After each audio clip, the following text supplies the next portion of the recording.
It's passed. Okay, I'm gonna push us live for the start soon screen. Whoa.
Hello, everybody. We're back. Welcome. This is Icewind Rime Reason. I'm joined by these four awesome guys. How are you guys doing tonight? Great. Terrific. Doing good, man. Good. Woo! Go ahead and let us know how our audio sounds. Make sure everything's sounding good. Hopefully you just heard all of them. First things first. I want to thank Michael for making us some new little tokens and kind of updating our character art in Hero Forge, who happens to be our sponsor as well. So thank you to Hero Forge for making such awesome tools. I realized I forgot to update it on the start soon screen, so I'll have to do that for next week. But on the thumbnail for the video and on our character portraits here, including a new DM character portrait. So you get double Nate right here. And let's be fair, it's the most adorable face on the screen. Double Nate. So anyway, thanks to Michael for that. And yeah, Hero Forge is always updating their tools to get, new effects, the lighting effects, these cool spell effects we see on Nico's. Like we got war paint and glowing eyes over on Fizwick there. We got new like whitish glowing eyes down on Grukvar too, and Clay's got like a new cool Viking like hairdo and just. What about that subtle and sophisticated facial hair on your avatar's face? Is that kind of a newer aspect of Hero Forge? Yes, they finally have stubbly beards. They also apparently have a "I'm the DM and I'm planning something sinister" smirk available. Nice. Have to keep you guys somewhat in fear. The stubbly beards were like a very much needed addition. Previously it was like you're either bald faced as a baby or you are mountain man. Yeah. So they needed Does it in have? between. I'm a 39-year-old man, and it still doesn't grow in, right? Yeah, I think they have that too. I think that's coming. I think I saw that in the bug fix list. Sweet. I'm about that one. Yeah, good stuff. Well, yes, welcome everybody. Thank you so much for joining us here. And, make sure you're subscribed. Make sure that you hit the little bell button down below if you want to get notified when we go live. And in case you don't know, Hero Forge not only makes awesome character art like this, where you can just totally custom build your characters, adding different colors and all kinds of stuff with their building tools, but of course, you can also order miniatures of your characters. That's kind of what the original design was. And, you can download STL files to 3D print them on your own 3D printer, or you can get them shipped to your house, whether that's unpainted or in color. And they're awesome. They're always adding new stuff. So heroforge.com is where you want to go for that. Ooh, Michael, what you got there tonight? Whoa. Oh, yes, the chain dude. Yeah. The ridiculously large chain dude. This was awesome. I'm testing the limits of Hero Forge and trying to break it. I'm going to see if I can break Hero Forge and keep my sponsorship. But yes, I did. It was good. It was great.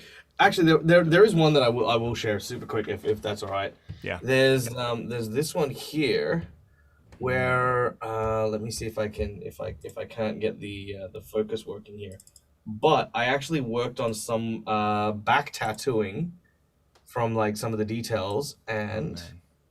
Where'd you find a gun that small? Right, here we go. There it is, and focus. Oh man! Wow. Oh, that's cool. Scale. So the actual back tattooing came across like crazy well. Yeah. Looks like the Predator now. Yeah, it almost has like an animal like pattern to it. I love that. Huh. Yeah, that's amazing. So yeah, like the level of detail that you can get to in with the color stuff is just nuts. Yeah. Cool. All right. Well, very good. Oh, I wanted to share one more thing. Just a piece of fan art real quick. Thanks to McKinley for sketching up an awesome little picture here of Fizwick riding Nikos in giant monkey form. That's the best. He said he didn't make the monkey the quite as big as he should have, but still awesome. I love it. That's what's good. I love it. Singing "Clay the Brave" as they march off to the from the tavern to the temple. I love it. You guys are jerks. That That was my Excellent. favorite game, so that So was wait, I love to see which that. part- Like, I was gonna say, which part made you think we were the jerk? The fact that I'm a half illithid, or the fact that I'm a red wizard? The fact that you're trying to make fun of me. You're just making fun of me, dude. I don't care if you eat other people's brains. You're making fun of me. How could you, God? We're friends. And the guy who drew that is a double jerk. I'm just saying. You don't need to keep that going. Keep up the good work, McKinley. We're gonna see some more drawings of that. That's right. Now it's just going to be a drawing of Ryan being mean to people. Well, Ryan, if you don't finish your drawing for next time, I'm just gonna have to show this one again. So just keep that in mind. Pressure. Good stuff. All right, let us begin, shall we? Icewind Dale. We are in the 10 towns, my friends, and our adventurers are setting off soon for the Sea of Moving Ice to uncover a relic that will unlock a passage into the ancient magical city of Yithrin, buried beneath the Reghed Glacier here in Icewind Dale. The member of the Arcane Brotherhood, a wizard, Velin Harpel, has tasked the party and is escorting them to the Sea of Moving Ice. But last session, chaos broke out in Bryn Shander as a group of religious zealots tried to seize some of Grukvar's Dwurgar friends who had taken refuge in the Temple of Ula. The party rested, fought back that assault, and rested there at the Temple of Ula, also receiving healing from their indefinite madness that they had suffered due to the effects of Chardalyn. And now they prepare themselves to set forth out into the cold plains. But first, it is nighttime. Or was it nighttime? Yes, I think it was still the middle of the night, pretty much. Clay had been awakened by a little bit of not so stealthy healing, and in a bit of a huff, rushed outside. Grukvar was the only one who spotted him. The others were so distracted, and follows him out of the temple. Clay, Ryan, what is Clay doing? Clay would be slowly walking, head down in shame, probably around the backside of one of the buildings into a dark alley where he could be by himself, and he just he sort of squats down with his back against the wall, as if there was a chair under him, but there isn't, and takes out his ornamental dagger and lays it across his knees, and sort of stares at it, and then makes two fists and just lays them on his knees next to the dagger on either side. And as he does so, the blue skin on his forearms wavers a bit and changes into a dark gray color. And on his forearms, you can see the different cuts that he's made up and down his arms, that in the past have reminded him of ways that he's fallen short when he believes he could have done more. And he just stares, looking down.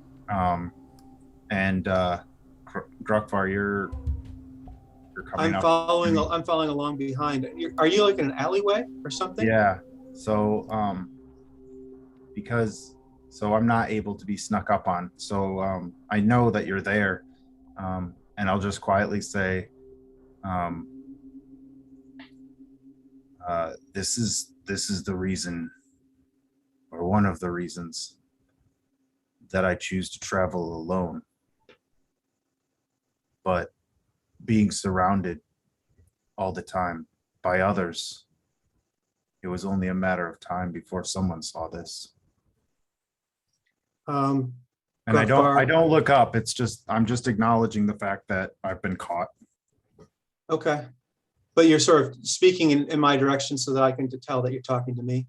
Yeah. I mean, we're the only two people there, so. Okay.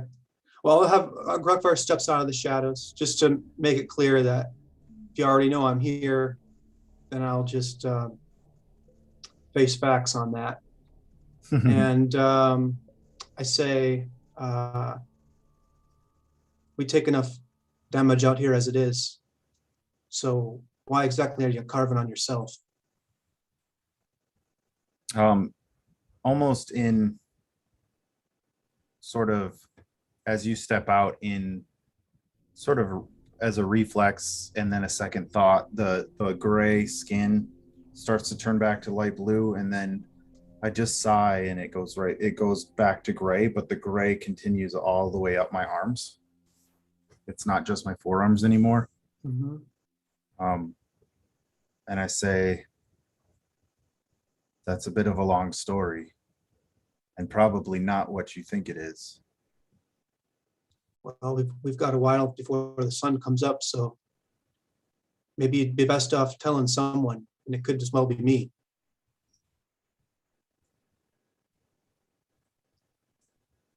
Hold on.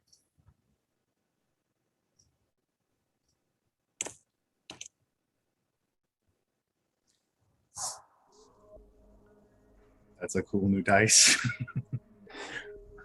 I just found a new dice in D&D Beyond. It's all frozen.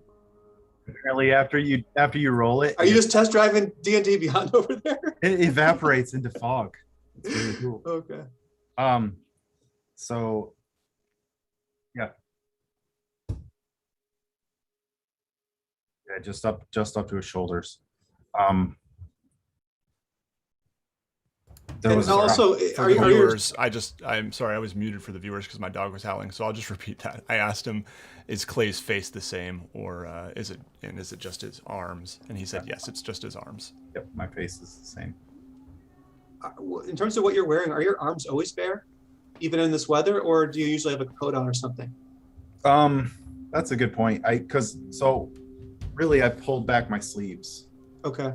And so I guess you wouldn't necessarily see, maybe you could see like a little bit more blue skin come up underneath where it's rolled up, but you wouldn't see my shoulders or anything. I thought you might, since you're a barbarian, I thought you might be Conan the Barbarian shirtless quite often. And I wasn't sure, even maybe in this weather. Only for parties. Okay. To continue, there was a time when I was a very different person from the one you know, who used to hear. And I have my reasons for coming to Icewind Dale. I needed to be alone and I needed to hide. I still do. But these marks on my arms, they're not to cause pain or suffering to myself.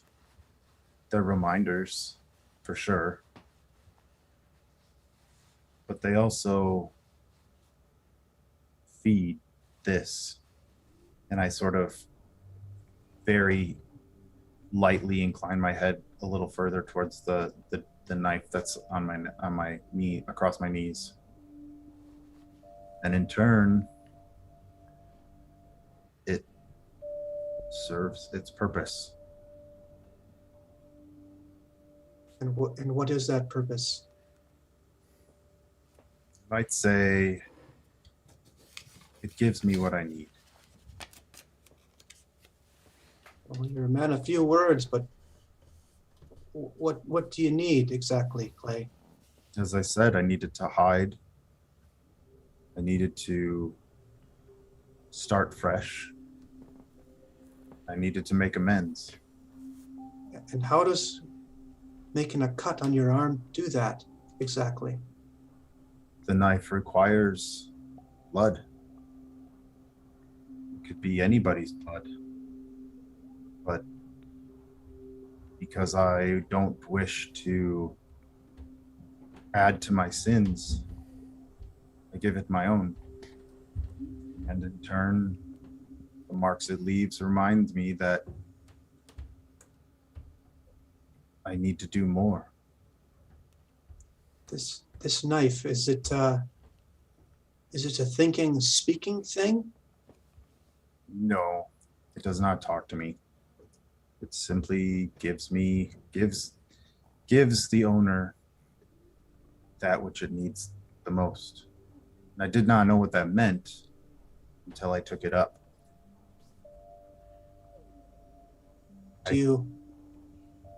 So you're satisfied with what you think this knife has given you? I appreciate what it has done for me. And if the time comes that what it has given me is no longer what I need, it will give me something else. And it's not something that I asked for, and it's not something that I knew or that I designed a solution for.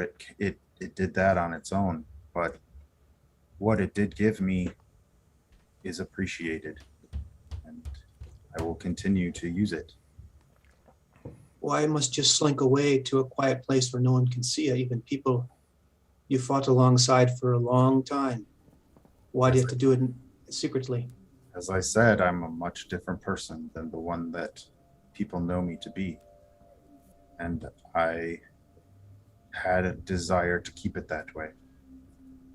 And I sort of, as I say that, I don't hold my arms up, but I kind of like move them away from my body out of the shadow a little bit so that he can see that they're most definitely a different biology than what I normally display to the world.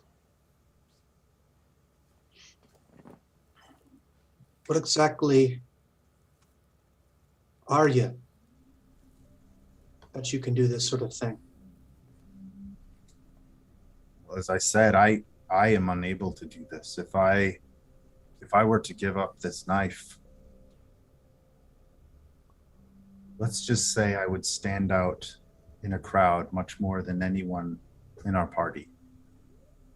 And I have no desire to stand out in a crowd. I choose to live anonymously for now, until I feel as though the debt that I owe for the mistake that I made has been paid. Well, suppose I wish you well on that journey, Clay.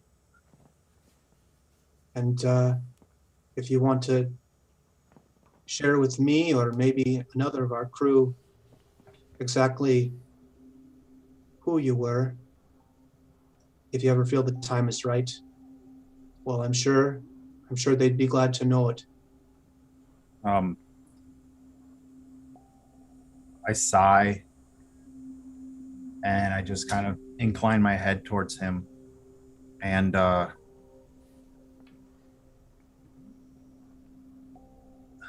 to think how I want this to play out.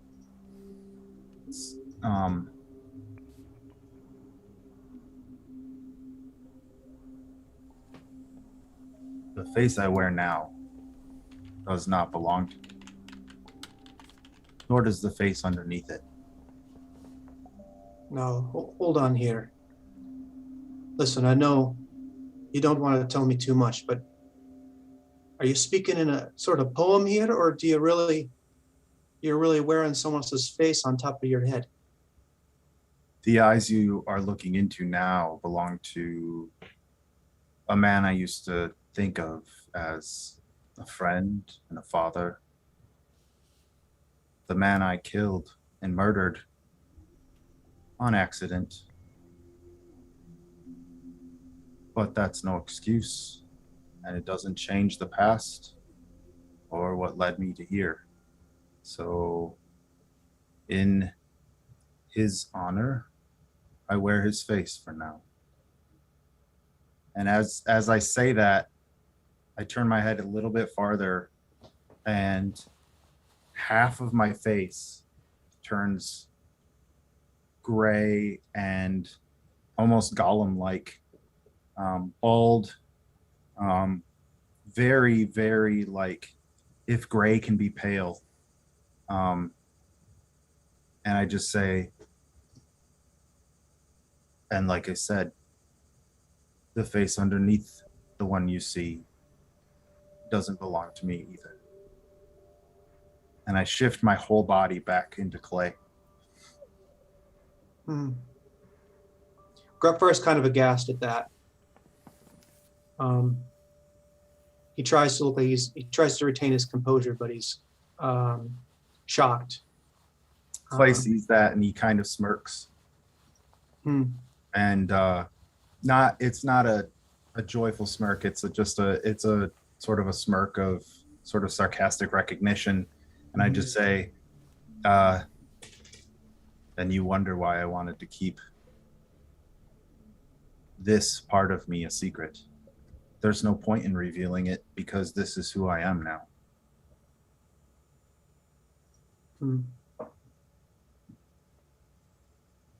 Well, I think this is something that the others in our group should know, because it helps the bonds that make a team stronger if we truly know who each other are. But if I'm being honest, I suppose we probably all have our secrets. I know I haven't told every last story of my life. So I suppose, knowing you, Clay, you'd rather I keep this to myself. Is that the case? I think for now, that would be what I wish.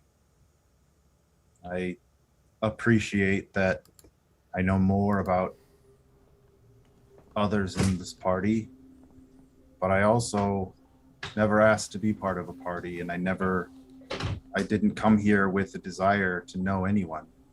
And if I'm honest, there's still a lot of that desire in me. It's not a matter of trust or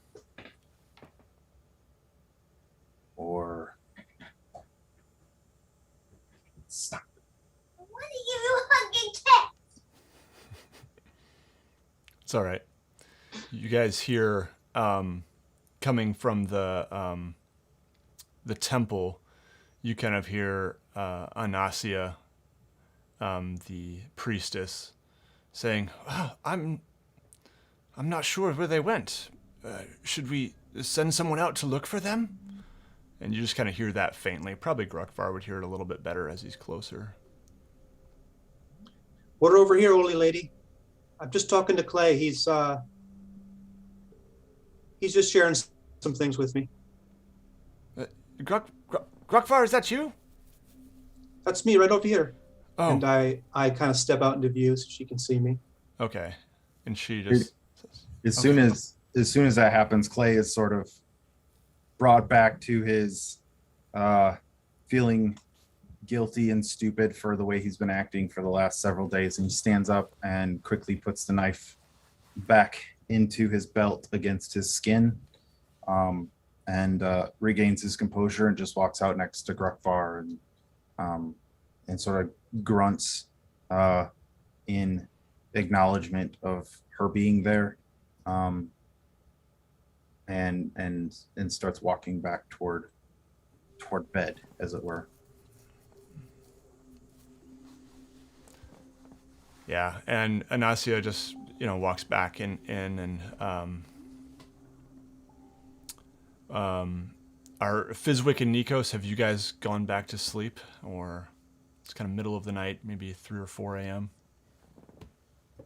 Sleeping, so sleepy. Yeah, he's sleeping. Is that how you Nikos snore? Yeah, just the word sleeping. Nikos is going to make sure that the priest and his assistants are taken care of properly and return safely. Then I will also turn in for the night.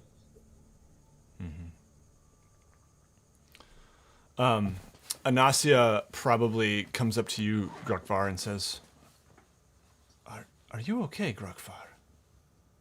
You look like you've seen a ghost.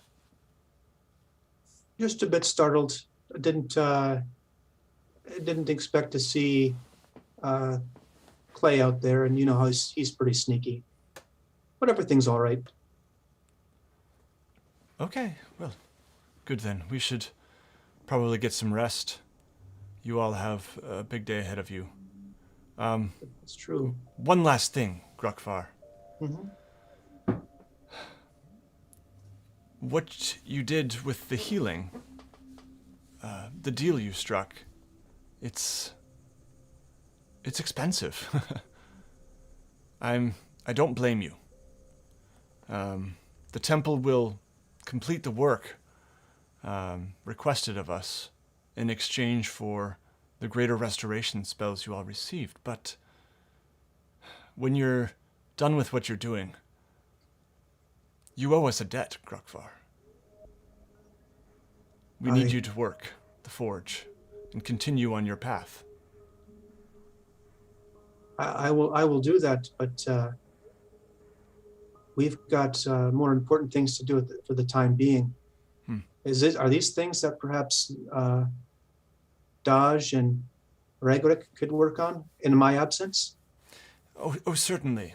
We'll begin their training, but just so you understand, it's a substantial price, and we'll be working on it for quite some time. So Does this go beyond simple cost of labor, and perhaps there's some gold coin as well? And is that what you're saying? well, no, it's simply the work that they want done will take us months, if I'm honest. So the sooner you can, yes, send some gold or come back and work, it would be appreciated. Certainly. Well, I owe you for more than just this greater restoration. I owe you for all the help you've given me over the years. I'd be more than happy to. Just let me know what's needed when I return. Thank you, Grukvar. I know you're a good one, and I know you're good for it. And you too, Anasia. All right. Let's get some rest. And she kind of touches your arm and nods and walks away. Okay. Grukvar blushes a bit at the touch of her hand. Very nice. He turns a redder shade of gray. You're getting all the feels tonight, guys. All right. The rest of the night passes uneventfully. You guys, I believe, had planned to meet Velin Harpel outside the city walls to the south, the town walls to the south here in Bryn Shander. The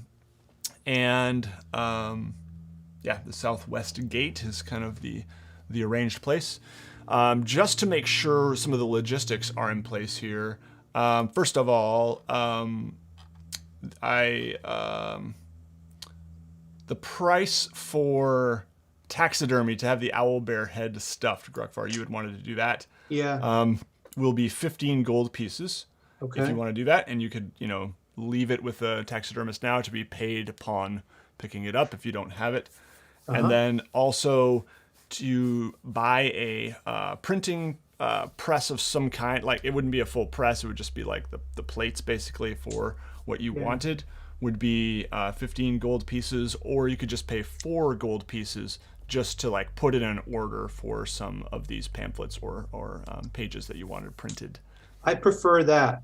And I thought about that a little bit as well. And I think that I imagine in the 10 towns that paper probably is pretty rare, because I'm guessing they probably would want to use their wood just for burning. And I was curious if this was a real thing. I looked it up. It is. They can make leather out of fish. They can make like fish leather. And so I thought that maybe this printer could just be printing these broadsheets on fish leather. That way it'd be a little hardier, and nail it up on like the outside message board or whatever. And Yeah, I love that. Yep. Okay. That's cool. Yeah, so we'll just make that 4 gold pieces to have some of those posted around the town. And the contents of those were basically just kind of assuring the townsfolk that there might be some Dwargar about who are good. Yeah, Is that right? yeah. It's a Spare the Spark Mantle campaign, and it just has like a little image on there of our party taking down the Shardlin dragon. Yeah. And to kind of just reiterate what our background is, and then calling out Grukvar specifically, mentioning that he has these Duergar that are now under his care, basically, and that their proof of that is they'll have the medallion that I give them that they can show, and then it's validated by the is it Battlehammer clan? Yeah. Is that the Yep. and maybe if possible the sheriff and the Church of Lathander, something like that. Just different groups that have sort of validated that this is something that they're on board with. Yeah. Give a little more oomph. For sure. Yeah. I like that. Okay. That all sounds great. So yeah, the cost of that will be 4 gold pieces if you want to have those printed and hung around town. And yeah. Okay, I'll take that out of my... And then you guys had wanted to board the owlbears with Anasia, right? The owlbear cubs. And your axebeaks, just board them at the stable, I assume? For the time being? Yeah. Okay, sweet. And you were renting, basically getting a cab ride. Actually, you know what? No, Velin has 2 sleds, and so it's up to you guys. And she has, she would probably tell you in regards to your concerns about leaving sled dogs around. She said, "Oh, my kobolds can take them back to town," or something like that, or can find them shelter if she departs. Yes, no, this is most acceptable. If your kobolds, again, I just do not wish to leave the animals out in the wilderness for what could be a indefinite amount of time.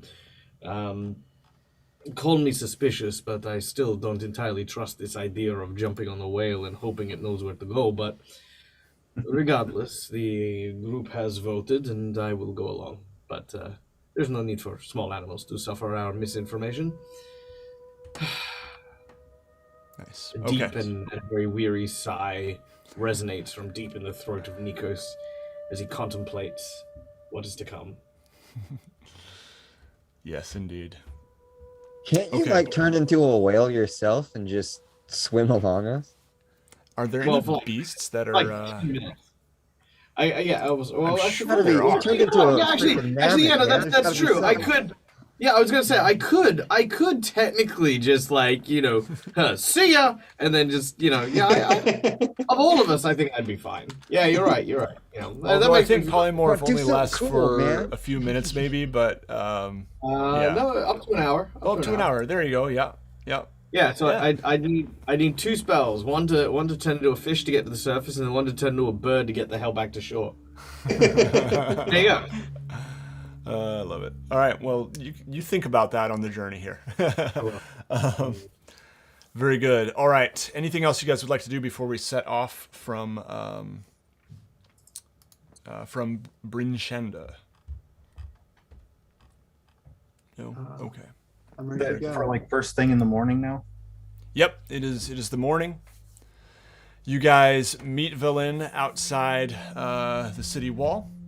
And she appears ready to go. The dogs appear particularly, energized and well rested. They've had a lot of time to rest here in Bryn Shander, several days now, as she's been waiting for you. And they look very strong. The journey begins. You guys start off down the east way toward Targos, and then pass by the city of Targos on the lake, and then Bremen as well. If no one opposes, she simply continues on past those towns and makes her way out into the icy waste that lies between you and the sea of moving ice. if you guys take a look at the map here, you'll see that the journey from Bremen to the Sea of Moving Ice is about as far as the journey from Bremen to Easthaven, except there is no road. Still, the dog sleds are, able to handle the snow, not quite at the pace as they would on road, given, the terrain and the need to maybe cross a stream here or there, or, avoid a cliff and kind of have to be rerouted around it, things like that. She does also stop once in a while just to kind of scan the horizon. And I'm going to just go ahead and make a survival check for her. Okay. And, just trying to keep an eye out for any threats. But the journey from Bremen to Easthaven is about 12 and a half hours. So this is a bit of a longer journey, so it will definitely require you to rest one night. And I would like all of you actually to go ahead and make a survival check just to see what kind of shelter or how suitable of a campsite you find for the night. Rolled a 6. Okay. 4. 7. Or you said survival? Yeah. I don't know if we're gonna make it. I'm gonna eat snow. 15. Ooh. Okay, 15's not bad, but the rest were pretty bad. All right. Yeah, you guys find, basically a steep hill, at least to shelter from the wind. Looking around for something a little bit more, a cave or some kind of outcropping of rock where you could maybe nestle in between some rocks, just doesn't yield any results. So you're fairly exposed here. But there are just a couple trees and your back's to a hill, essentially, a steep hill. Velin volunteers to take the first watch, and then it will probably take 2 others to follow her. Well, I guess it could take all 4 of you if you want to share it that evenly, the watch here. What do you guys think? Divide it all evenly between 5? I'm okay with that. I'm going to be difficult and say that Nikos is not going to opt to be part of a watch and just enjoy the long rest. Okay. Yeah, and I think that, Velin is kind of thinking, she's pretty hardy and, basically says, we can do it with 2 or 3 of us only, so we'll be fine. Unashamedly a royal. I'm sorry, you want me to stay up and do what now? All right, I am going to roll for Berlin. Oh, okay. Well, the first watch passes uneventfully. Now, who's next? She awakens Grokvar. I'll take next watch. Grokvar, Absolutely. go ahead and make a perception check. 16. All right. Grokvar, you spot up on the hill behind you all a wolf. And it kind of sniffs the air and then runs off. Other direction down the hill. Okay. I just let everyone sleep then and just continue on with my watch. Mm-hmm. All right, and Grokvar, who do you wake up? Fizwick. All right. Fizzy. It's time for your watch. No, I'm not gonna. What? Sleepy. Time to wakey, I think you'd say. Just kind of gets up and does the classic. And knocks an arrow and just sits down and stares off into the darkness. Grokvar throws a little bit of snow in your face to kind of give you some more pep, kind of wake you up a little bit. I hate you. Fizwick, go ahead and make a perception roll for me.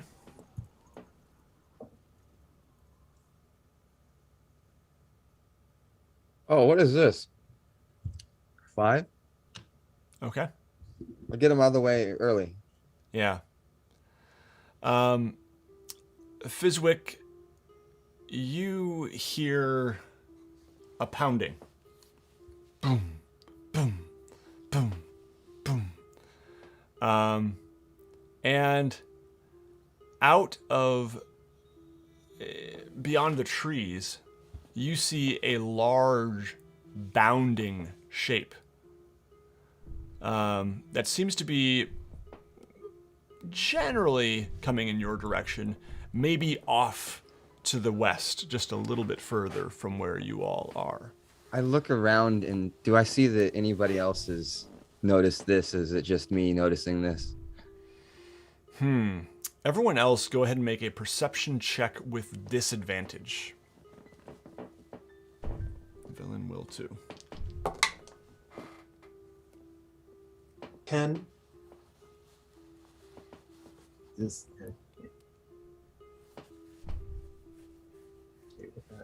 Hold on, sorry. 15. All right. Oh, natural 1. So I would say that Nikos, you got a 15? Yeah.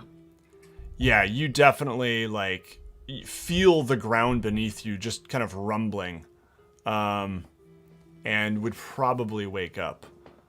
Grukvar, I'll let you decide. Clay, definitely no. Clay is sleeping like a baby. I'm sleeping. Okay. Nikos will mostly because it's not a case of he's worried. It's more of a case of he can't sleep with kind of that kind of ruckus. So he emerges from his tent out into the brisk air outside of the tent's otherwise warm and cozy interior. Huddled together, he kind of looks and sees if he can see anything from where the sounds or where the vibrations seem to be coming from. Fizwick has seen that Nikos has gotten up and is alongside him, and he tugs him down a little bit, and you can feel your clothing like a little kid. And he says, and you can see Fizwick has an arrow ready and pointed, and it's also one of his silver-tipped arrows as well. And he says, "Get ready." And he kind of just sinks into the ground and just holds his arrow on whatever it is and hopes that he can use the sleeping guys as bait and take one good hidden shot at this thing and maybe knock it off guard. I'm gonna try to shoot it. Let's use him as bait. Fizwick, you see... Oh, sorry, go ahead. I was going to say, is it even coming towards us? It is kind of... It's about probably 50 feet from... Well, no, I would say more like 100 feet from you.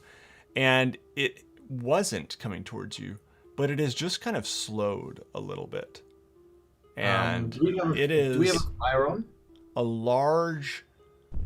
It looks like a large figure on a very large mount. Much larger than a human, several times. Like something riding a mammoth? It just might be. Yeah, as a former mammoth, Yeah. you would probably recognize the shape of a mammoth. Yes. All right. Is there a fire in the center of our camp at the moment? I don't know. I'll let you guys decide that. Well, okay. Let's say that it was, because I imagine that we'd like some comfort and stuff like that. So Nikos is going to quickly grab some snow, and just put it over the fire and kind of put it out. As he's going to try and follow in Fizwick's footsteps and sort of shade away backwards into the snow to try and conceal his presence, and see what this silhouette does. Mm-hmm.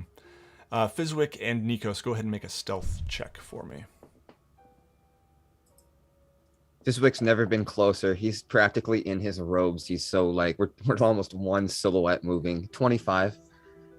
Damn. Not quite as high, but 16. Okay. So the figure approaches, and it is indeed a mammoth. And there is a huge humanoid figure riding atop the mammoth, and it's just kind of slowly riding up.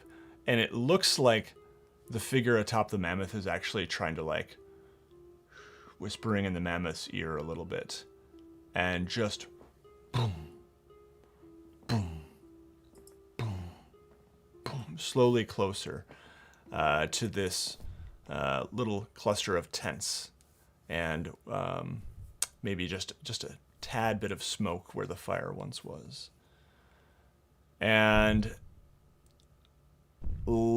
it all of a sudden accelerates and kind of rides in a circle around the tents and throws its large sack of basically it's a walrus that it's caught, and it just throws it out of the net and starts swinging this large net around. Nikos and Fizwick, you see this, and the rest of you now wake up, and everyone, let's roll initiative. Right. Do Fizwick and Nikos get a surprise round? You do Yeah. indeed, yep. What's up? 11. All right. And the rest of you? 19. 16. 14. Okay, who got the 19? Grokvar? I did, yeah. Okay. And who got the next 16? Someone get? I got 16. Okay, that would be Clay. And then Michael, what did Nikos get? 14. 14. And then Fizwick, you got lower than that, correct? 11? Yeah. Okay. And our giant friend got lower than that. So, there we go. All right. Very good. So, Grukvar, actually, no. In our surprise, Nikos, then Fizwick. All right. So with let's see. I'm going to attempt to use command on the mammoth and command it to flee. Yeah. Okay. So how does that work? To make a wisdom save, I assume? Yes, indeed. A wisdom save would be beautiful. Okay, now, does this, does it have to speak your language, I guess, would be the question. Like, can you do that to an animal? Let's see. It does. If it doesn't understand you, it has no effect. But I guess, would I know if my telepathy would allow me to bypass that? I'll let you make make an intelligence check to see if that would work for me first, and then I'll roll my wisdom save, which was actually I already did. That is an 18. Okay. Yeah, I'm gonna say that you can kind of intuit. You can send that message telepathically of like the notion of fleeing. And the mammoth rolled an 8 on its wisdom save. That is not enough. Okay. The mammoth begins to ride away. And anything else you'd like to do on your turn? I will say to Fizwick, now. Trying to get him to shoot the mammoth, rider the in dude back. with the oh, okay. And so Fizwick didn't know which one to shoot, and he was just kind of freaking out. Yeah, And get the rider. Fizwick shoots, tries to line up a great shot with that rider, and lets it fly. Let's see, what do we got here? I say 2 silver if you can knock him off the mammoth. Oh man, 12, but I know that's not going to be enough, so I'm going to use some inspiration just because I really want to hit it and roll that again. Actually, you are hidden right now, so you get to roll with advantage. So don't use inspiration. Oh, okay, cool. Thank you, man. That's what's good. There we go. 19. Dang. Yeah, that's a hit. Cool. And then the damage is going to be 4 plus sneak attack. 18. And I'm going to add my Fury of the Small for a whopping 29 points. Man. 29. Okay. Awesome. Yeah, you hit this giant square in the back, and it actually kind of, you can see it beginning to try to dismount its mammoth. All right. Let's see. Okay. Did I get a pass through? No, I would say no pass through. This thing is too big. What is pass through? Will. When the arrow actually goes through the target. In Lord of the Rings, like when Boromir gets taken down, perfect example. A really good shot would have actually gone through the body and not like stuck into it. Okay. But it's not quite as dramatic a death Yeah, it doesn't scene look as cool at all. as all the arrows sticking out. Yeah. Unless it goes through and like goes into a tree and like there's some viscera hanging from it as There it you go. shakes there like jello. All right, awesome. Anything else you'd like to do on your turn, Fizwick? I'm actually going to pull up the battle mat here. So my bonus action, I'm going to try to hide back in the snow in some lump. Mm-hmm. Yeah, we managed to do so. I'm going to dive into this Go red ahead and lump. make a stealth check for that. Trying to pull up Albert Rodeo there. Nope. There we go. Okay. 21. All right. 21. Very You good. see the snow. Okay. So on Albert Rodeo here, if you guys want to join that too, I'll just kind of draw some quick shapes that can be like tents here too for us. And we're just sort of out in the rolling tundra there. There's not like a big Yeah, it topography, goes, like there's not like a rock wall up to back up against or anything like that. right. There's some rocky terrain and some trees, but it is not like, yeah, it's just, rock that you can walk right over basically. That just, the snow has blown off. Quick of question: the rock. given my ability was telepathic, have I broken stealth? I would say probably not, actually. Yeah. You probably are still hidden, Huzzah! to the best of your knowledge. Okay. So I've drawn some tent shapes on there. I'm going to get rid of this one, actually. Where's the link? Oh, yeah, the It's in the Albert Rodeo chat. link is in the Zoom chat. All right, how do I delete one? Oh, there we go. Okay, so there's some tents, we'll just say, and the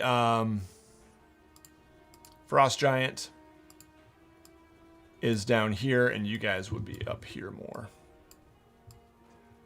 And the mammoth and the frost giant are now kind of like separated and traveling in different directions. Is that correct? Well, he is still on the mammoth. Oh, but okay. It looks like he is going to be getting off soon, perhaps. Okay. Beginning to Okay. try to dismount as the mammoth is running south here on our map. Yeah. Okay. So I'll let you guys kind of position where you think you might be in this scene, how you pictured it. But that brings us now to the top of the order, actually, with Grukvar. Everyone else was surprised, except for Nikos and Fizwick, so Grukvar, you are up. Okay.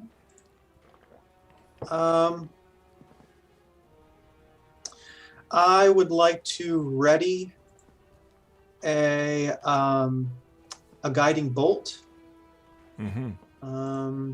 So I palm the amulet I'm usually wearing around my neck and sort of like start making the motions required to prepare that move, and then as a bonus action, I will cast Searing Smite on my battle hammer. Nice. Okay. And so you are readying that action, or you are going to do it? Well, I'm going to do that. That's my bonus action, but then I'm going to ready the spell as an action. Okay. The guiding bolt. Mm-hmm. Excellent. All right. Anything else you'd like to do on your turn? What would be the condition under the trigger, if you will, for that readied action? If the giant manages to get off of the mammoth. Okay. Yep. Sounds good. Dismount. Yep.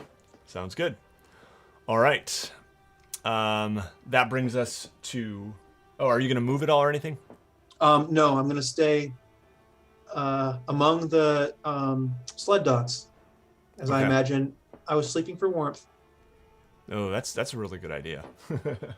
All right. Big spoon or the little spoon? It's going all over the place. There's many dogs here and one It was Durga. a drawer of silverware. Yeah. Clay, you're up. Okay. You see the frost giant riding away on the mammoth. I wake up, I run up next to Grukvar, I whip out my blades or my axes and just say, "What's happening?" And that's it. I wordlessly just point at the giant and the mammoth. Mm-hmm. All right. Anything else, Clay? Nope. Okay. Nikos, back to you. Then Fizwick, then Velin, and then the giant. Okay. I am going to use my Misty Step to teleport up to 30 foot into an unoccupied space. Which, let me see if I can do this properly. 30 foot to there. Okay. So I'm going to teleport to here. Puts him 20 foot away. Okay, I'm then going to move 15 foot. And as I do, Nikos puts both hands together, and this crackling bolt of lightning passes between both palms as he then lashes it and whips over its head, and this purple bolt of lightning crackles over and attempts to strike the giant. I'm going to be using Lightning Lash. Nice. All right. He needs to make me a strength saving throw. Okay. He rolled a 15 plus... Oh yeah, he'll pass with that. Plus 6. Dang. It's 21. Unfortunate. Anything happen with a failed save? Nope. Basically, I if he fails the save, then he's pulled 10 foot in a straight line and dealt damage if he's within 5 foot of me. A fail doesn't do anything else. But, it's a cantrip, so it's fine.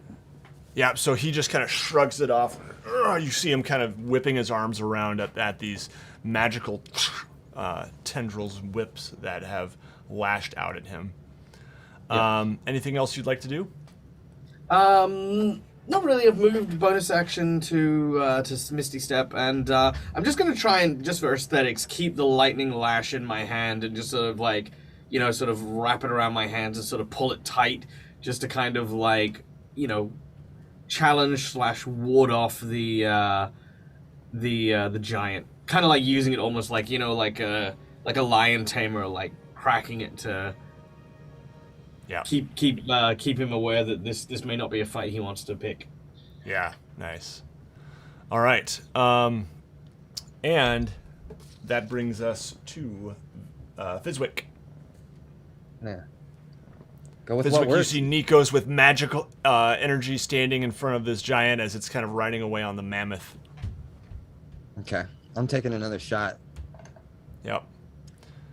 And 21 to hit. Excellent. You go ahead and roll with advantage. So roll again just to make sure you don't get a crit because you are hidden, so you do have advantage. Oh, no. I'll take 20 the 21. Yep, 21 is a hit. So go ahead and roll that damage. You do not get the sneak attack damage on. Oh wait, you do get a sneak attack, I believe. I'm Yeah. assuming you get sneak attack. Yeah, anytime you have advantage. Yep, you do. Which is now what? 4d6. 23. 23 damage. Nice. Okay.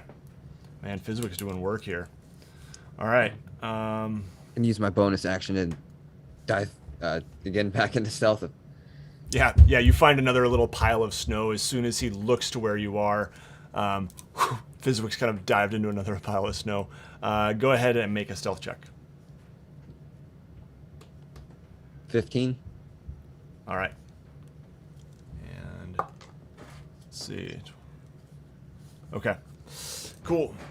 And that brings us to Velin. Velin is going to pull out a wand, and she kind of looks out from behind a tent, and she aims this wand, and magic missiles fly out. And she is going to deal...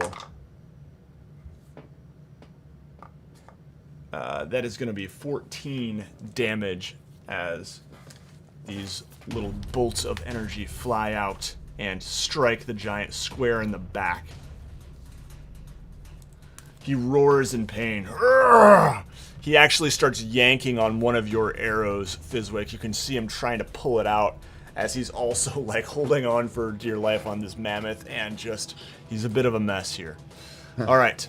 And that brings us Mondays. that brings us to the giant's turn. And the giant is indeed going to dismount. So, Grukvar, go ahead and unleash your guiding bolt if you would like to do so. Okay.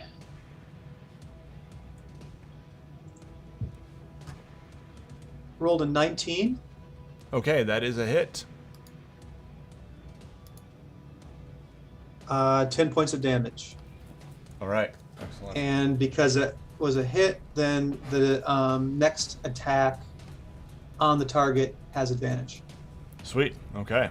before the end of my next turn. Mm-hmm. And I would like to... Oh, yeah. Sorry. I was going to move, but it's not my turn. Yep. All Carry right. And I would have let you, so I'm glad you caught it. No worries. The frost giant does dismount. I don't have a separate token for frost giant handy, so we'll just go with this guy. But he dismounts, and he is going to hurl the mammoth just continues boom, boom, boom, running off. And does anyone speak giant, by the way? Nope. Okay. You hear a bunch of gibberish that amounts to giant cursing as the mammoth kind of takes off. It looks at one point like he has this large lance, and he kind of... He actually kind of does a bit of a pump fake, throwing it at his own mammoth before he turns around and just kicks a whole bunch of snow, sending snow flying up in your face, Nikos. And he is going to hurl his lance at Grukvar as the one who has just struck him with the guiding bolt. And that is going to be a 17 to hit. Does that hit you? No. No, it does not. Wow, okay. So you just managed to get out of the way of his first attack. The lance just kind of goes flying. It's not really, meant for throwing, so it's just kind of, it's more for a mounted weapon, so you just kind of see it wobbling a little bit too much, like it's just not really, and clatters to your side. And then How big is it? Man, try to It catch is huge. It is like, as long as all like- four tents put together. Okay. Oh, not catching that. Yeah. And then he pulls out his great axe, and he steps up to Nikos with his second attack, and he is going to swing at you, Nikos. And that is going to be a 16 to hit. Does that hit? That will hit. All right. However, I am going to use my As this massive weapon comes towards Nikos, again, like with that lightning whip in his hand, sort of creates tension in it, and it creates this shield of lightning that just sort of procs in front of him. That'll increase my AC by 5, I believe, and then it will not hit. As Okay. it crashes upon the lightning. Nice. And can you do that? Is that a reaction? It is a reaction, yes. Okay. Nice. When I am hit by an attack or targeted by magic missile.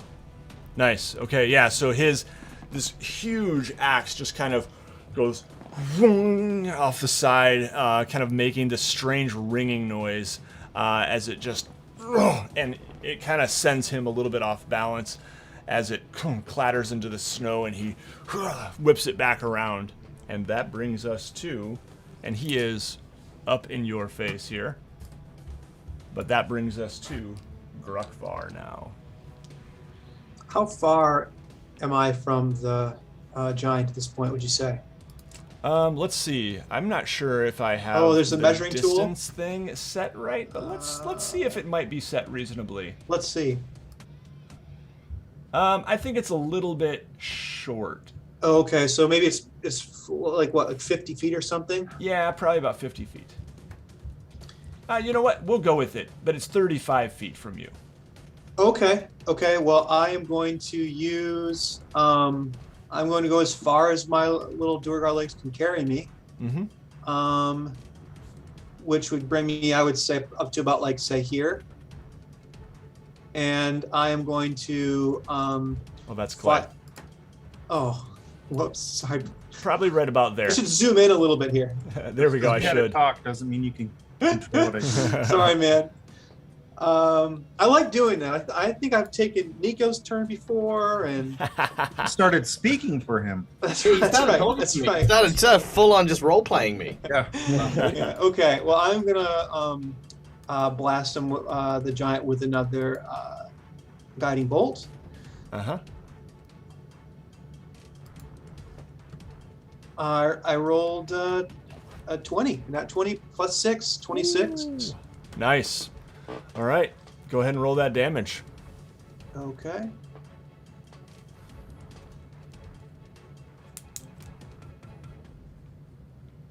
$30. Wow, 30 damage. Okay. Yeah, he roars in pain. What does this look like as it strikes him?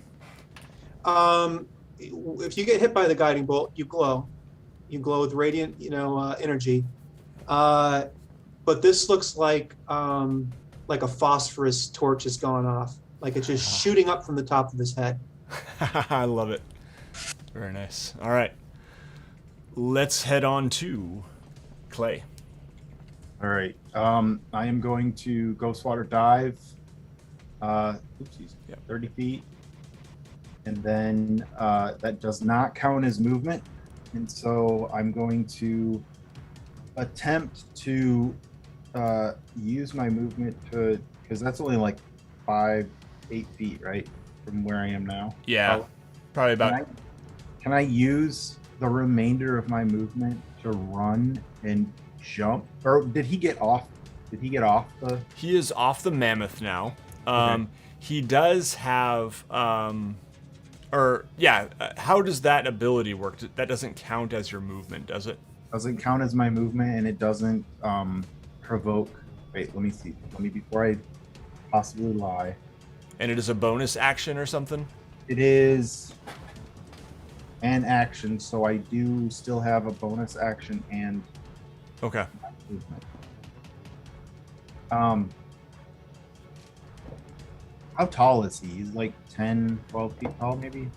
That's a good question. A huge giant is, Oh, probably like what is a huge size? I don't know, 25 feet, 30 feet? I don't know. Yeah, we'll go with 25 feet. I'm not really sure. Okay. How is he standing right now? No, I'm way off. It's 127 feet tall. I'm 20 seeing feet, probably I'm seeing 20 feet. 15 to 21 on my Google Yeah. searches. Yeah, we'll go with 20. 20 feet. How is he standing right now? He is kind of like just standing slightly in a striking pose, knees bent with his axe. Are his feet apart? Yeah. Okay. Can I try to run through his feet and with both my axes swing backwards and chop his Achilles tendons? Well, so you've already used your action, and I'm not sure if... So my bonus action, I can... Let's see here. Let me just double check. I know you can make an offhand attack as a bonus action, but I feel like that's only if you attack... Oh, crap. I have to take once. the attack action first. You're right. Yeah. Okay. Can I... You could certainly run under his legs and be prepared to try that on your next turn. I want to do that. I want to... For my action, I want to rage. And then for my bonus action. Yep. Yeah, for my bonus action. For my movement, I would like to come back here just so that I'm right behind him. And since I was only like 8 feet, I would like to go up through his legs and like turn around to face him, to face his back, but still down on my knees. Nice. Okay, perfect. Yeah, and he just kind of looks in confusion as you run between his legs, and does not turn around or anything. Am I tall enough to like headbutt his dangly bits? Absolutely. But sorry, that would be your action. So Oh shoot! unfortunately, there's no Could I rules. potentially make his head explode with the simple will that I have for him to die? His I don't think happy accidents should be counted as actions. There's no rules for like inadvertent I run into things in my path. My head happens to be in the path of his nuts. So Is this Clay, how is tall like are you? instead of I think it was the other way I'm around. gonna His nuts happen to be in the way of my path. there you go. Is this like that episode of Simpsons? Man. I'm gonna be swinging my arms like this, and if your balls get in the way, it's your own fault. Look I at this. am Gruffbar, to answer your question. Yeah. I am 6.5 feet tall. Okay. Everybody's got a nuts joke but me. And I was thinking about a nuts joke, and I was like, yeah, don't be that guy. You're always that guy. I didn't That's say okay. Just anything, keep and everybody had as a a nuts goblin. joke. Fizwick, don't worry, man. Just hang on to them till winter. Just put them in a tree. Nards. There. I said, I That's said another nut something. joke for you. I gave you a nut I joke. joined. I had the I got joke. it, Michael. You just told him to hang on to his nuts? What? I did. All right. This is good. It is Clay. I'm sorry. It is Nico's turn. Is that your action? You yell to Fizwick, hang on to your nuts! How injured does this guy look? He looks pretty injured. He's got a couple arrows sticking out of him, and yeah, but he's still definitely got some fight left in him. Cool. So Nikos, who was about to just create this giant wave of psionic energy in that direction, now sees Clay in that direction. Again, that same very audible sigh escapes his breath as he, closes his fist, reconsiders his actions, and will instead reach into the mind of the giant and attempt to force it to submit. I'm going to cast Compulsion. It needs to make me a Wisdom save. All right. Giants aren't real wise. Well, I should say frost giants aren't real wise. That is going to be an 11 plus 0. 11. It will fail. So as a bonus action, I can designate a movement for it. I would like to instruct it to kneel. It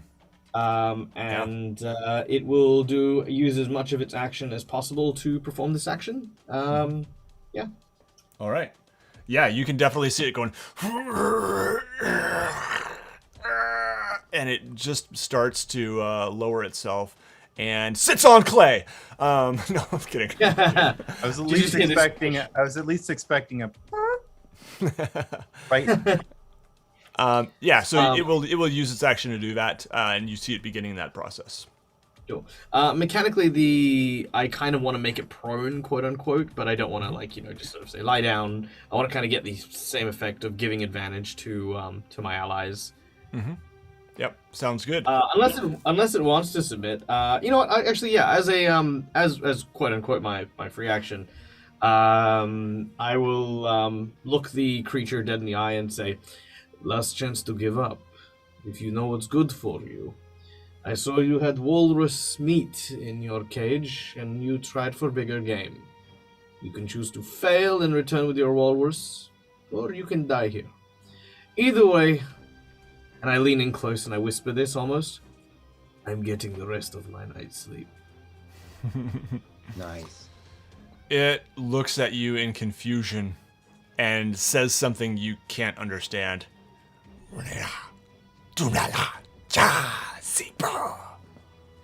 Unfortunate. Yep, I speak Common, Thayan, Draconic, Infernal, and Abyssal. Not Giant. So, unfortunate for him, I go, okay. I was And really that's my hopeful when I looked at the character sheet that it would say he speaks Giant and Common. But no, it's just Giant. So, we have a language barrier here. We could really be great friends if only. All right. All right. So that brings us to Fizwick. Just I'm just gonna shoot him again. It's just, what else would I do, right? I got him. 18 to hit. That is a hit. Awesome. And I'm sneaky, right? So I get my sneak. Actually, his perception check was pretty high last time, so he actually saw where you hid. Okay. But you still get sneak attack because you don't get advantage, but you do get sneak attack damage. 16. Because Nikos and Clay are within 5 feet. All right, 16 damage. All right. Your arrow passes right through his shoulder. And you see his axe fall to the ground. And anything else you'd like to do? I'm gonna just use my bonus action to kind of dash ahead. Mm-hmm. Excellent. So yeah, you can go ahead and move all the way up there because with your movement and your bonus dash, you're there wherever you want to be by him. All right, and that is Valin's turn. And I wonder if Valin speaks Giant, guys. Let's see here. Languages: Common, Draconic, Dwarvish, Elvish, and Orc. Nope. Okay. He's just been staying silent, laughing at all the insults the Giant's been hurling at him. That's right. That was a good one. Valin steps forward and just sort of, brandishes her wand once again, looking the Giant in the eye, and just kind of pelts him with just one magic missile this time for 4 damage. And then kind of gives him a knowing look, like, all right, now it is the Giant's turn, and he does indeed fall to the ground, and his axe clatters further away as he kind of pushes it aside. He actually is groveling, almost bawling before you, this huge Giant. And Michael, by the way, how long does that command spell last on the mammoth? How many rounds or minutes? Sorry, my apologies. That should have been instant, and then that's it. It does it for the next action. Okay, so I would imagine the mammoth is back, but it's just kind of it's not attacking. I mean, it's standing there, and it's just sort of clearly not wanting this fight. And the Giant is yelling at it, but it's just, he's mostly groveling and bawling now. He's given up. That's clear from his posture. He has given up. Fizwick try to run over and see, because the mammoth it obviously knows he's getting messed up and doesn't care. Can Fizwick see if he can climb up on the Fizwick, we are about to go on a whale. You cannot bring the mammoth. I have to. I haven't used animal handling in ever. Fizwick! You took my owl monkeys from me with your What owl owl spell. monkeys? I don't know, owl bears. Look, I fed everything. That's all I did. It's like having a child, and it's like, you know, I want to keep the dog. I want to keep the dog only if you feed it. And naturally, Nikos is the one who ends up having to clean its crap and feed it. So yes. We're about ready to go ride an owl whale, Fizwick. So Yes, let's we're gonna use go the ride a owl whale. bears You and owl can use your monkeys. animal handling on your whale. Fizwick, go ahead and make an animal handling check. I guess I don't want to anymore. No, do it. Come on, do it. You guys are stupid. But keep in mind, These are Nikos' stupid. process is very different to mine. So you can ride a mammoth for 2 Come on, miles before you ride a I whale. want to talk to a stupid elephant. 17. Yeah. All right. The mammoth appears calm, and yeah, it kind of moves a little bit closer. It takes a couple steps closer to the group, and sort of hangs its head and scrapes the snow with its trunk. The giant is just starting to kind of like try to crawl away in a prone position, basically. Like an army crawl almost on its belly. Just kind of...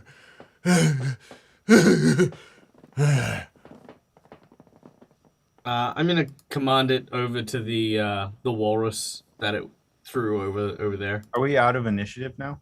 We are. Okay. Okay, you want to... Yeah, it moves back to the walrus. It picks up its net, and it also finds its lance and just kind of doesn't pick up the lance. I don't let it. I don't let it pick up any of those things. I mean, it's still compelled by me. Gotcha. It's still completely under your command. Okay, so basically, I can get it to move. If it interacts with anything where I move it, then that's entirely up to it. Okay. Designated direction. Yeah. Okay. Yeah. No. So it just picks up the walrus that All had right. flung Now out of its I'm net. going to. Yeah. Now I'm going to send him on foot, just in that direction for the remainder of a minute, where whichever direction is just away. Just off into the distance. I'm going to make him leave his lance and his axe and stuff like that. It walks over the hill, and it's still carrying its walrus. Yes. Yeah. It can have its walrus. Like I Yeah. said, I wanted to move it over to its walrus so it has that at least, and then just he goes. Yeah. It walks over the hill, up this direction, out of sight. Clay stands up and walks over to the mammoth, and sort of stands beside Fizwick and runs a hand down the side of the mammoth's face, and I start undoing its Bridle. bridle and saddle accoutrement. Mm-hmm. And I just whisper, I kind of just quietly say, "You're free now." Fizwick helps him with it, but he's not really doing anything because it's too heavy. And you're probably a little too short. Yeah. Nikos is going back to bed. What's that? Nikos is going back to bed. Nice. As far as inspecting the axe, what does the axe look like? Oh, that's a good Like, question. what's it made out of? Is it just like a big, huge, like tree trunk with a blade It's Yeah, roped I on the side of it? 4 of you. I imagine it's actually stone. Oh, okay. Well, no. It is metal, and it is very plain and unadorned, but large. I'll actually show you here if I can take a screen grab for you. You can have a look. But yeah, it's huge. Definitely not able to be wielded by anyone in the party. Wow. Okay. And that's 20 feet tall right there. So the axe is probably about It's a fella. 10 feet tall. Okay. I will do nothing with it then. Okay. Anything else you guys would like to do here? The mammoth kind of lumbers off in the direction of the 10 towns. And, Oops. yeah, just Right, taking his the time. giant's dead, right? The giant, Nikos compelled it to walk away. Walk away, basically. okay, Yeah, okay. and it's Does unarmed. the axe? Is there any way to get the axe head off the axe? Yeah, I mean, you could definitely just chop away the wood over time for sure. Could I do that with my axes and then take the axe handle as like a rod? Yeah. You hear a loud shout coming from, "Shut up and go to bed!" Yeah. Tell me what to do, Mom. Thwack, thwack, thwack, thwack. as you chop it through it. We have I would enough hope you're firewood. far enough away to not hear that. We're doing Probably only bushcraft. takes like 2 chops. My axes are super sharp.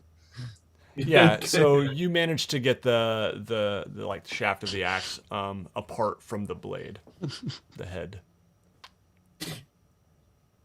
I'm gonna take my shaft and go home. Yes, you take your shaft, but not your head. Oh gosh, I'm sorry, guys. I am so sorry. Well, I apologize, everyone in the chat. All while Fizwick holding his balls. Gosh, I am awful, guys. I teach high school, so that's who I hang out with all day. Man, went for the low-hanging fruit, dude. Oh, man. Low hanging fruit. And I thought I could say shaft in a group of 30 somethings, but No. I don't know. I shouldn't speak for Michael. Hey. Michael, you might be younger than all of us. But anyway, I'm 30 something. I know I know I can't say that in front of my classroom, but I thought I could say it around you guys. That's no. You can. You can No, say that all no, I day if you can't. need to. I can't. Not around me. All right. So anyway, anything else you guys would like to do here? I'm gonna go back to sleep. Yes, I think sleep I is want good. to watch Nate talk himself into a hole more. If is a any good of my time for a students are break. watching, you did this to me. You said Good. Well, it is a good time for a break, as the rest of you lay down in the hard, packed snow for trying to resume the rest of your sleep. It's probably about 4 a.m. right now, and Valin suggests leave the fire out and just try to get what rest you can, and hope that the giant doesn't come back with any friends. So we will take a break there. Before we go to break, I do want to mention that Michael has a YouTube channel and a Twitch channel, and you should check it out in the video description. There are links to his Twitch channel. When Michael did you runs a lot of start awesome that, games. Michael? Oh man, yeah, just the other day. No, I've been doing stuff for like a couple years now. I've got some pretty exciting stuff on the horizon actually. October's a big month. I've got like a couple of con things coming up, and all that stuff I'm prepping for. So you guys get to see all the behind the scenes, and yeah, I'll be starting a new series very soon. I haven't cast it yet, but it's called Sirens and Silver. And it'll be a pirate adventure set in my own homebrew world. So Oh, nice. that's going to be a lot of fun. Can you tell us the name of said world? It is called Orlestria. And it's based on the premise of it's like true naming is a real thing. It's like one of the most powerful forms of magic. And humans were actually created as the first species to be able to name creatures without having to kill themselves, and they taught it to the other races. So before everyone had names, the elves, the reason why Elven sounds so different to Common is because it was the only way they could speak and name each other without killing each other. Same thing with dwarves and all the other ancient races. But then when humans came along, that's when everyone started being able to do it, like the goblins and the orcs and, all that sort of stuff. Yeah, it's very cool. Very, very cool thing. It's a very, very complex. Yeah, I worked on my setting for like, I want to say 6 years now. So there's lots of stuff in it. But this, we're going to be exploring the Pirate Isles to the far south and the Grey Mists that are separated by time and space. So you might walk into the mist and arrive on an island 5 years before you actually left and set sail. It's very complicated, but very cool. And the the audience, the my crowd, have actually been helping me populate the islands in that region with some very creative ideas. So very That's keen. cool. Very nice. Well, yeah. So yeah, go check out Michael on Twitch. Follow him at Dead Aussie Gamer and YouTube as well. And also check out Fizwick's Will's Darksea Workshop. His Etsy shop is full of goodies and curios. Oh, let's see if I can still do that. And I'm eating my fingers. You almost took out an Oh eye. gosh. I could do finger it, was but stuck in I've my got gums. glasses on already, so I don't need any more. Yeah. Now we're really going back to middle school. Check out dice. Beautiful, handmade, custom D20s. Galaxy dice. Oh yeah, we got that trick too. Jewelry. And This all is that how I stuff. promote my space. Hey, you guys. This is what I do when it's time. Little Go tricks. buy my shit. I've been saving all the cool human tricks for this moment. Coming up so yeah. next, armpit farts. Dude, I observed a lot of those in my backyard today with my kids. All right. Anyway, we'll be back very soon. But yeah, check out Darksea Workshop. Support a independent craftsman right over. Let me see if I can get this right. I think it's going to be here. Yep, I was right. You never know when you point in a Zoom Hard to chat. do. All right, cool. They are amazing. Check them out. Thank you. All right, we'll be back very shortly, everybody. Just a short bio break. Bye.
Hello, everybody. We are back.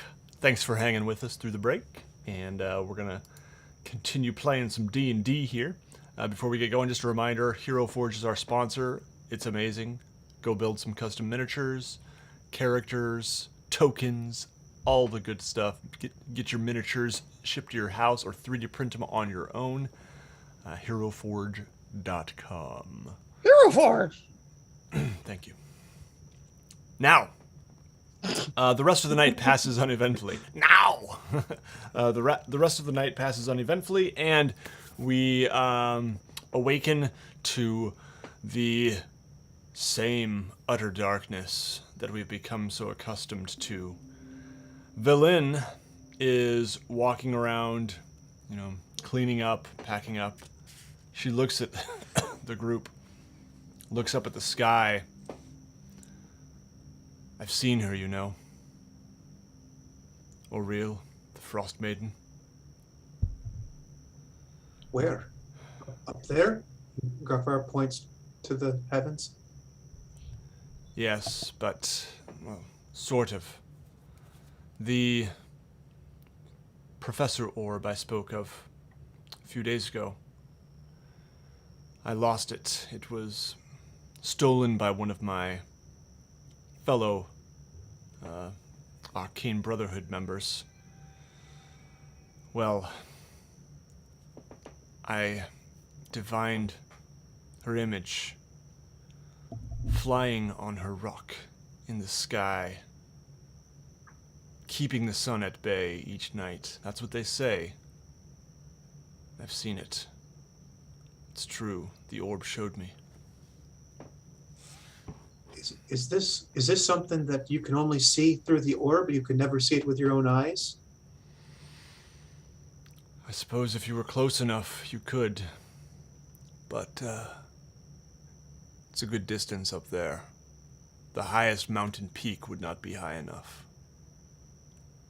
Nikos? Question. Did she just say that she was part of the Arcane Brotherhood, and was this something that Nikos was aware of beforehand? I think you were. Yes, she did mention that.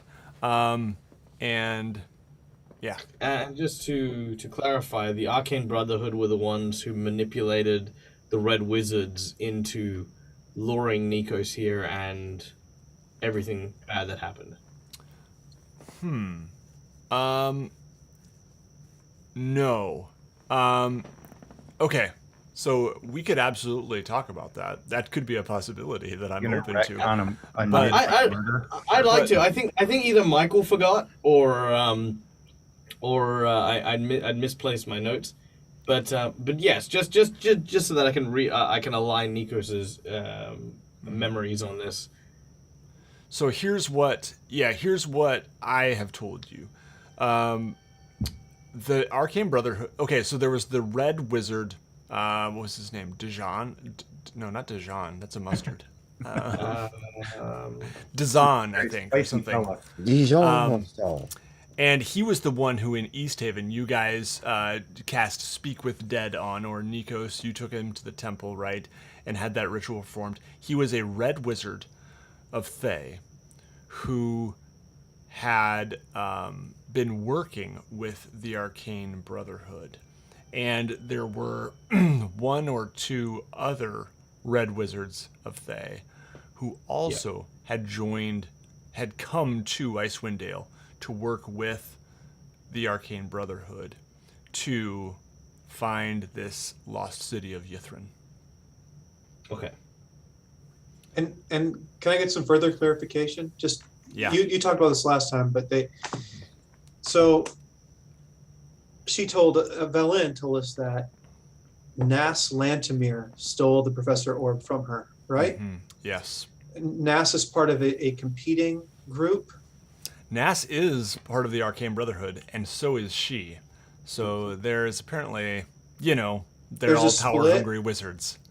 but is there another group of arcane magic users that are opposed to the Arcane Brotherhood here in Icewind Dale specifically? Was the Darksea workshop involved? Yeah, the Owlbear Society. That's what who is based in under the Darksea Workshop essentially. they are suspicious of the Arcane Brotherhood. The Owlbear Society is a little bit more benevolent and, yeah, I would describe them as, more like Indiana Jones, perhaps. Okay. It belongs in a museum! Okay. Whereas the Arcane Brotherhood is definitely power hungry. Red Wizards of Thay, we all know, are very power hungry.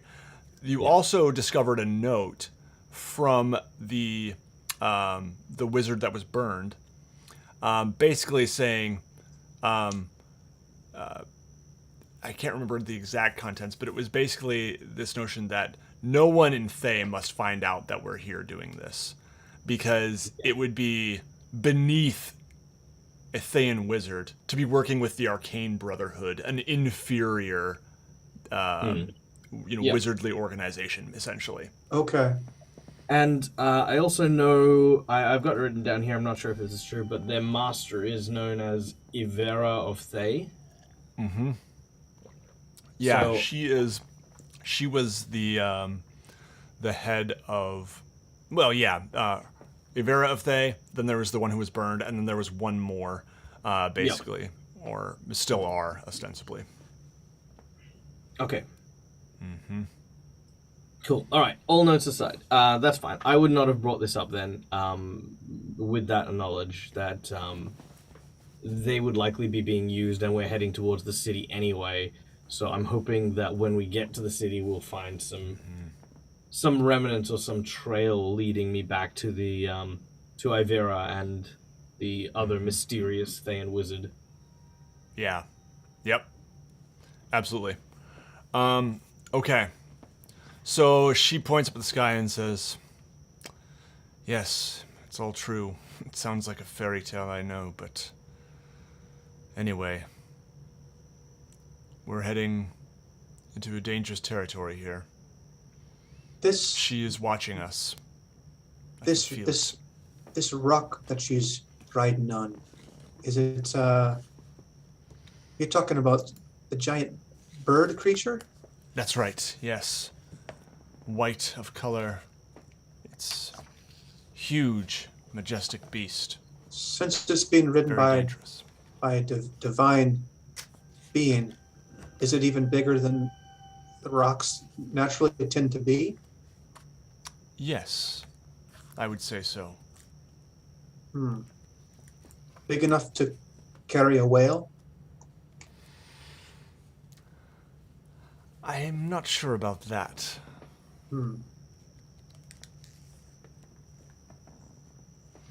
Always trying to stay prepared. Mm-hmm. Good. Do you have any other questions before we depart for the sea?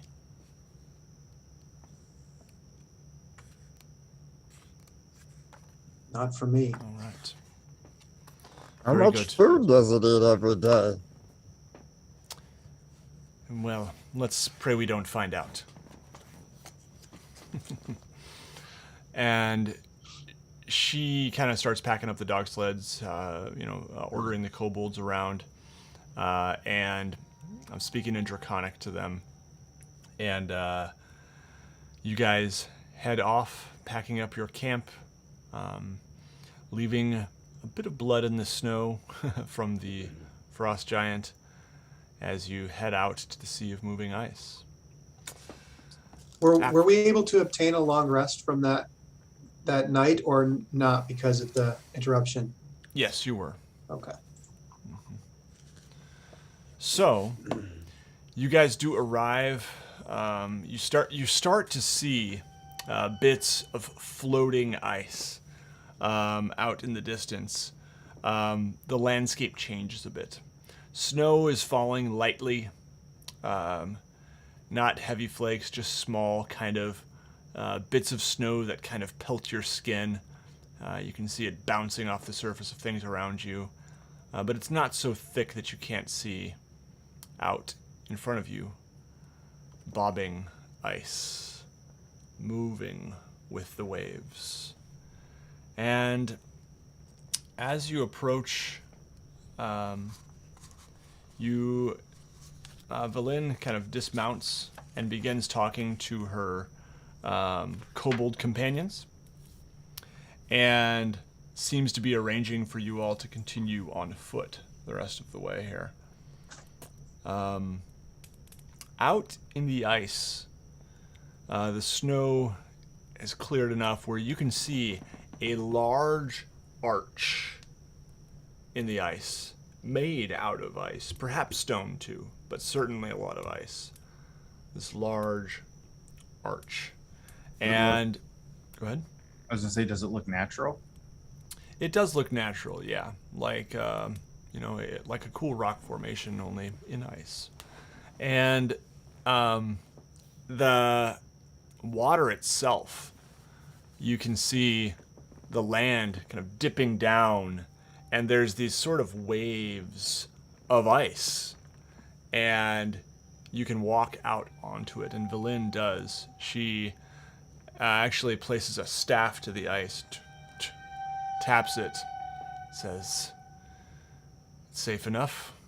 So it looks like it was flash frozen, like mid wave. Not. It's kind of a gentle roll, you know. But yeah, there's definitely a bit of a roll to it. It's not perfectly flat, in other words. But she leads you out to a section that is a little bit flatter than most, and out onto the ice. The wind picks up out here, definitely. You can feel the howl of the wind. And she says, "This is the spot I've been told about. That arch up ahead. That is the location of Angajuk's bell. The people of Ten Towns say, and, well, mostly the odd fishermen here or there, that one can ring the bell and Angajuk will come to their aid, but she may require something of us." Is this the first we've heard of the actual bell? I think so, yeah. Mm-hmm. I'm going to share a new map for us here, so you guys can see a little bit. Oh, I've got the wrong thing. Will, you got something? No, Alex was muted. Oh, sorry. Is it clear we can walk right out to the bell? Is it ice all the way out to it? I will show you here. Okay. Give me a moment. There's Albert Rodeo. Okay. So, all right. Map incoming.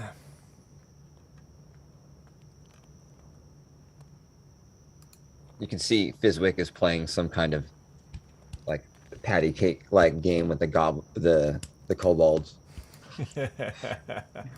Love it. fascinating them with fire tricks. So, here's the deal.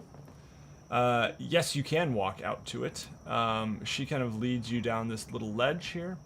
There is a frozen pier and a boat. And the boat is just frozen into the ice there. It looks like it could be pried loose, perhaps. You also pass, as you go down, a small structure, a small domed cabin faces the bay. And that's what you see down here. Right there. A bloated door covered in ice and dormant barnacles hangs slightly ajar on rusted hinges. Valin kind of pokes her head into the cabin. Says, "Hello?" I'm not sure about this. Hadn't heard about a cabin. I'd like to investigate. Yeah, do we notice anything in the snow, like footprints or anything coming or going from the cabin? No, you don't. It looks long abandoned, completely out of use. Yeah, thick rime, just this like ice covers every surface and object inside. Yeah. Is the door movable? Yeah, I mean, it definitely, if you move it, it like would have kind of just cracked ice off of it. Barnacles too, as you try to get it open enough to slip inside. And yeah, there's there's a bed draped in a thick knit blanket, but it's all covered in ice. There's a small hearth with some firewood that is also covered in thick ice.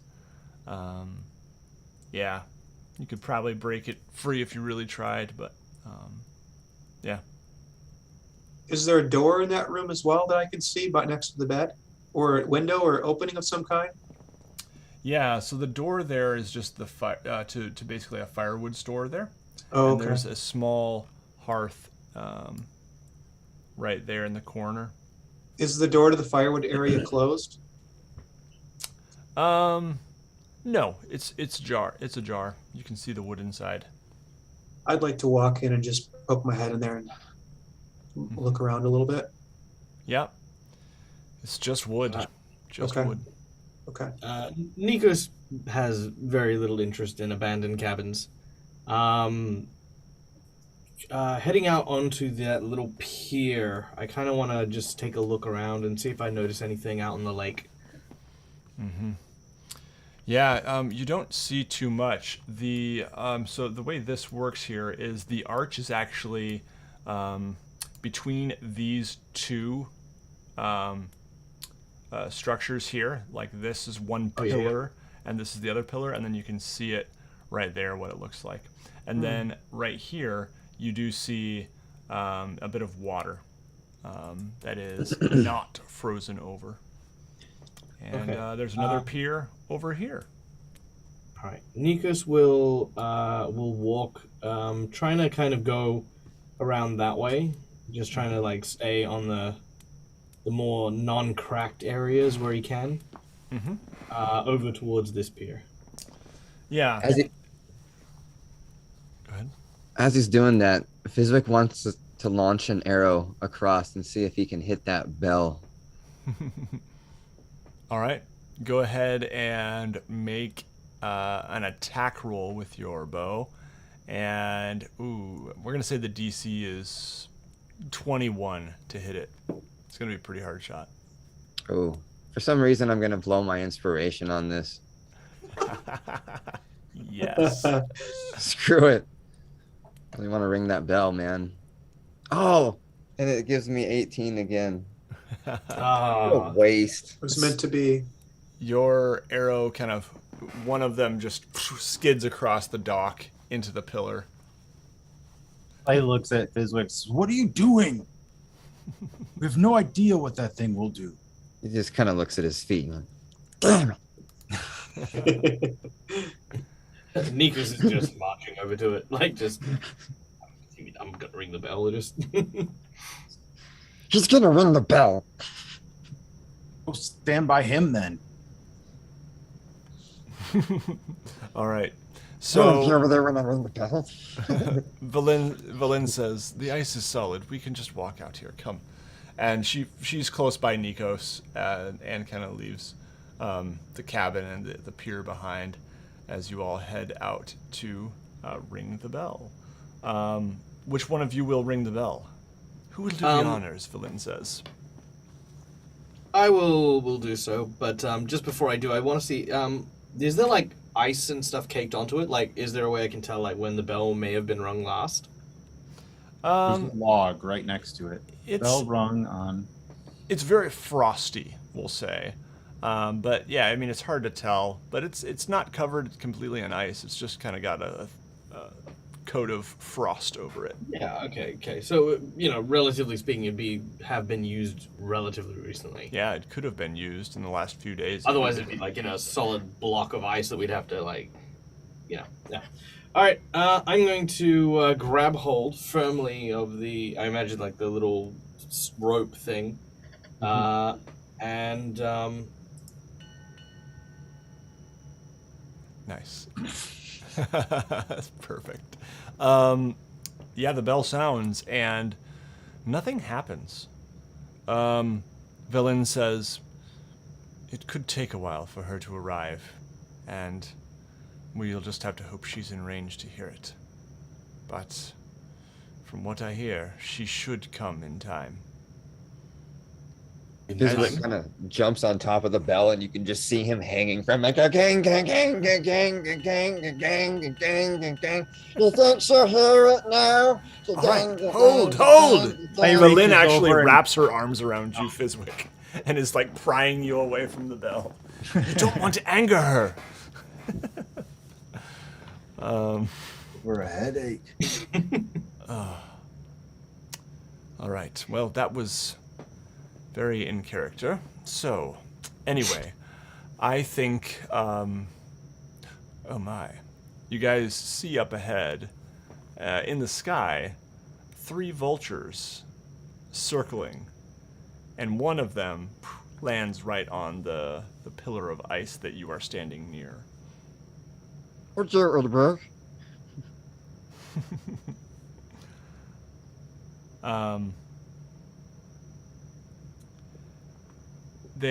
One of them gets a little bit closer and, actually lands on the ice very near where the pier with the bell is.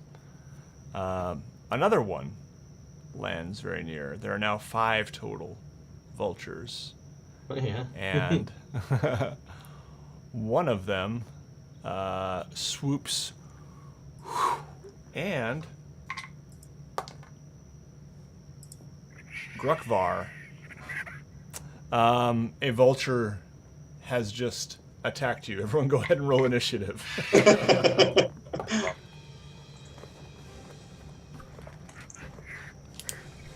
9. Okay. 13. All right. 4. All right. I'm gonna die by vultures by the time it's my turn. 18. All right. All right. And the vultures rolled 18, but let me check on their modifier. Sorry, actually, I don't have it up. Not that it matters too much.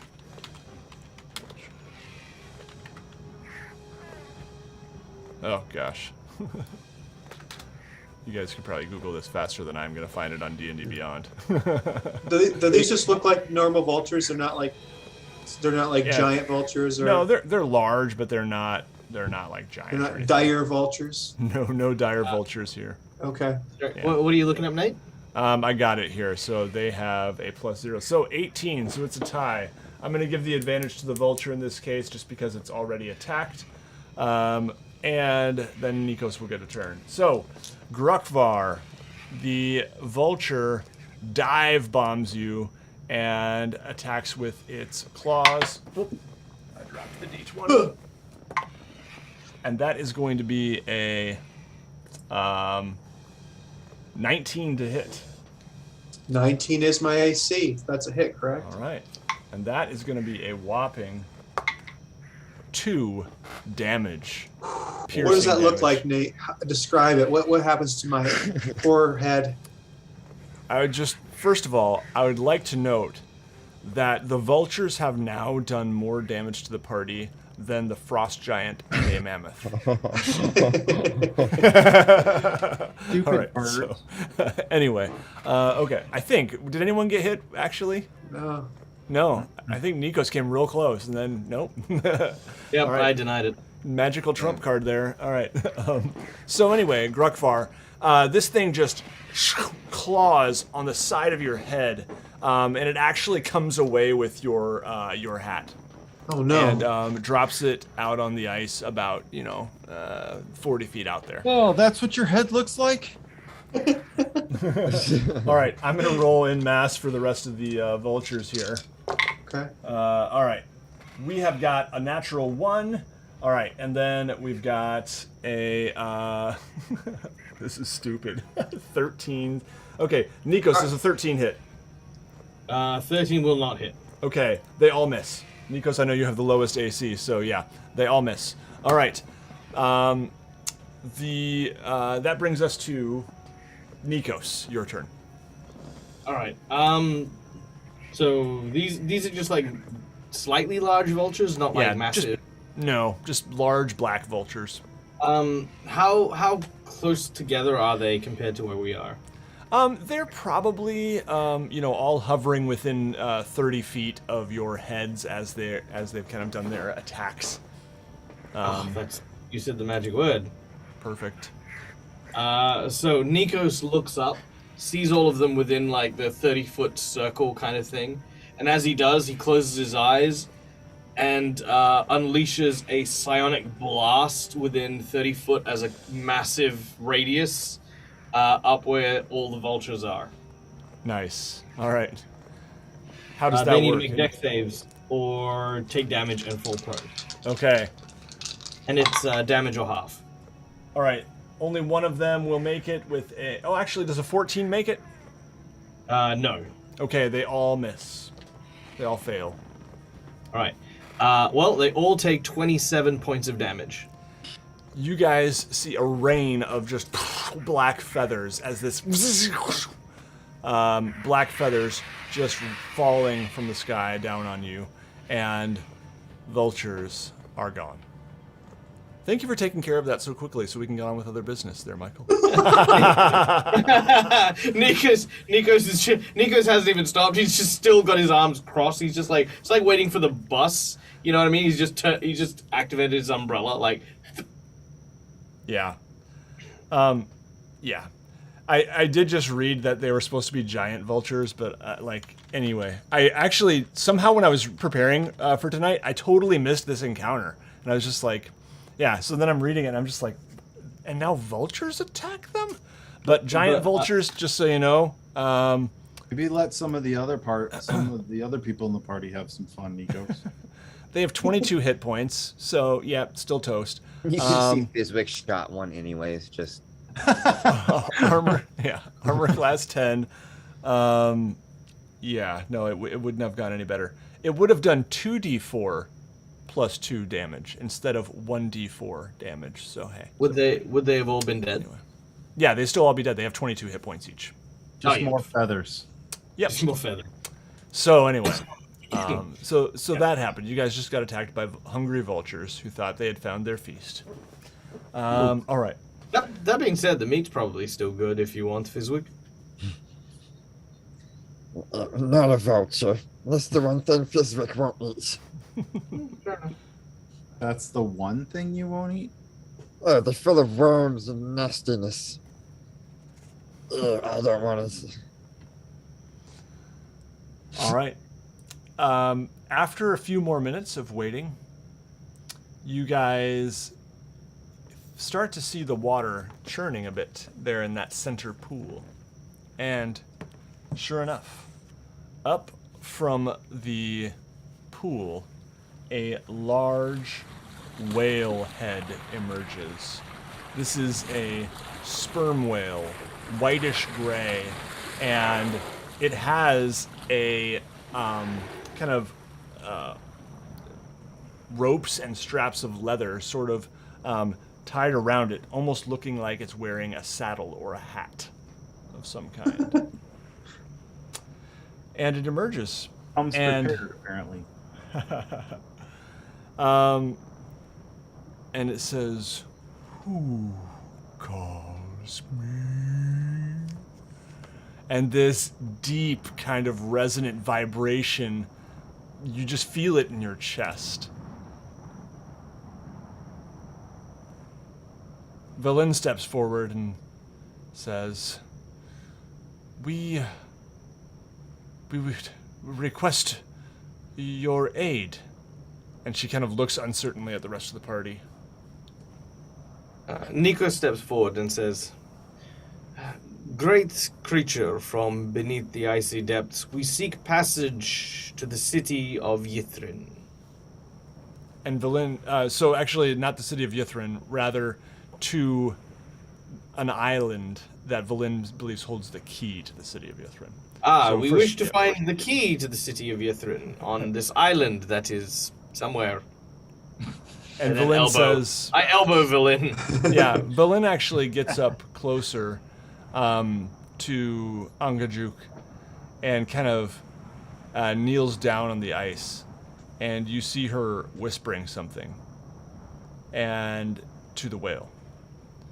Can I use detect thoughts on Valin while she's doing that? Absolutely. Very well. She can make a will save if she would like, or a wisdom save. As I'm going to try and just take the surface thoughts of, like, the direction she's putting forward. Yep. So, she rolled a 9, so even with her modifier, I'm sure. Yeah, nope, she fails. So you get the sense she's thinking the words as she's saying them. So she says, Aurel's Island, the former frost giant fortress. Okay. I would like to probe a little deeper as to her motivation for not sharing the location. Mm-hmm. You sense a little bit of fear that if you find out, you all might not want to go. Okay, fair enough. Yep.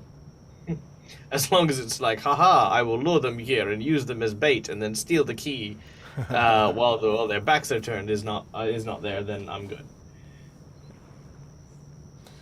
I look at Clay and Nikos looks at Clay and kind of just smirks from the previous comment of, like, you know, you could let some of us have the fun, and now knowing we're heading to a frost giant fortress, he's just like, Do I see that smirk? oh yeah, totally. I gotta. Well, actually, no, because I've got my thingy on. Oh yeah.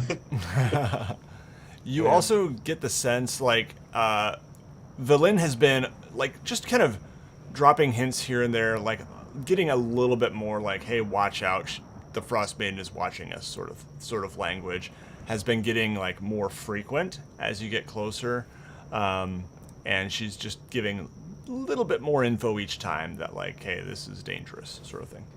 Is that and sort of Nikos's mood change something that any of us would have picked up on, like, and put together? I think the former, yes, but not maybe Nikos's. Yeah, unless Nikos says something to the rest of the group. Oh, I definitely. If he doesn't, then I'm gonna ask Valin, or maybe just loud enough so that Valin and the whale can hear what is to be expected where we're going. Valin steps up and says, I will explain. Just give me a moment to finish with Angajuk here. Before we board, I promise, I will explain. Give you all a chance to consider. She kind of kneels back down, and Angajuk actually laughs and says,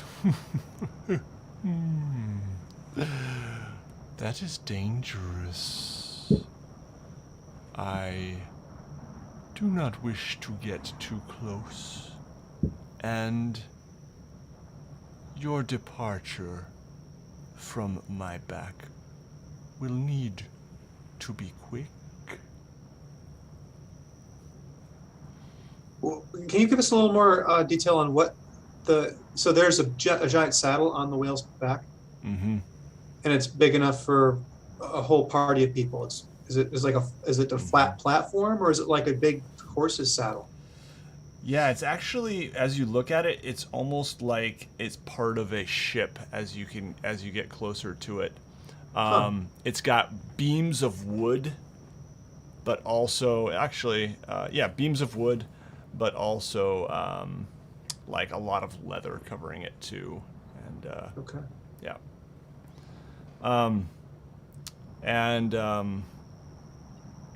Angajuk says, I do not provide passage for just anyone. I would be happy to provide transportation if you could fetch me a snack. Perhaps some octopi. I have a few things to do. I'll return in an hour. And just then you see a couple of narwhals pop up to the side of Angajuk, and They do exist. and you hear some, squeaking, some deep intonations as if they're speaking to one another. And she says, I have to go now. Octopus, please. And she disappears beneath the ice. Valen says, no one told me there was a price. Bargaining. Did of that course. overgrown octopus just call me anyone? So there is water here that's not frozen, obviously. So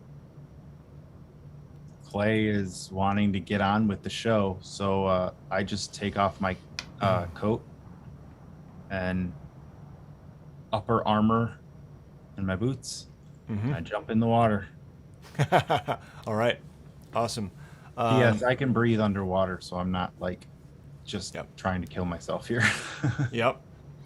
And the rest of you do see on the side a couple of fishing poles on the pier Dang it. as well.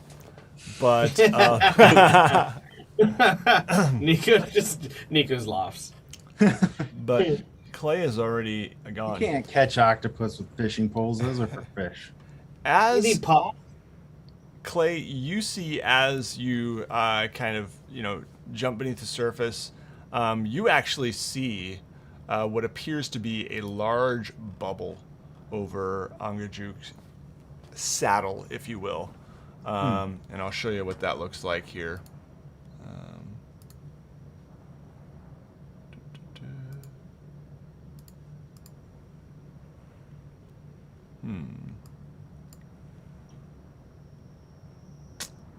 How do I do this? These There we go. Arctic waters. He can just jump in there and just swim around. Doesn't require It's a not gear. toasty warm, but I can Oh, breathe that's cool. underwater. and Water swim. genasi. So there's a ship on Angajuk's back, and it's got a dome of Yep. Kind of air. reminds me of the Man of War jellyfish, Mhm. thing. That's Yeah. cool. So Clay is the carrying only your one who green sees bottle that. Now that it has submerged itself underwater, it appears. All right, Clay, go ahead and make me a Constitution saving throw to see how you're doing in the frigid waters here. Okay. What in the world happened to my...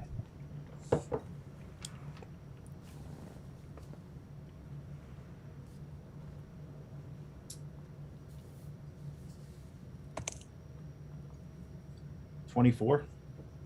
All right. Yeah.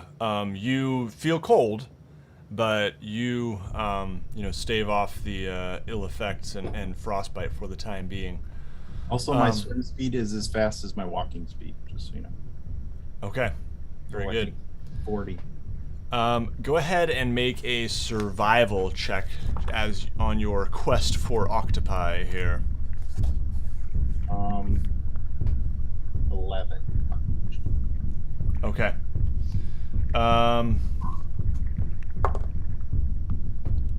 You do see one.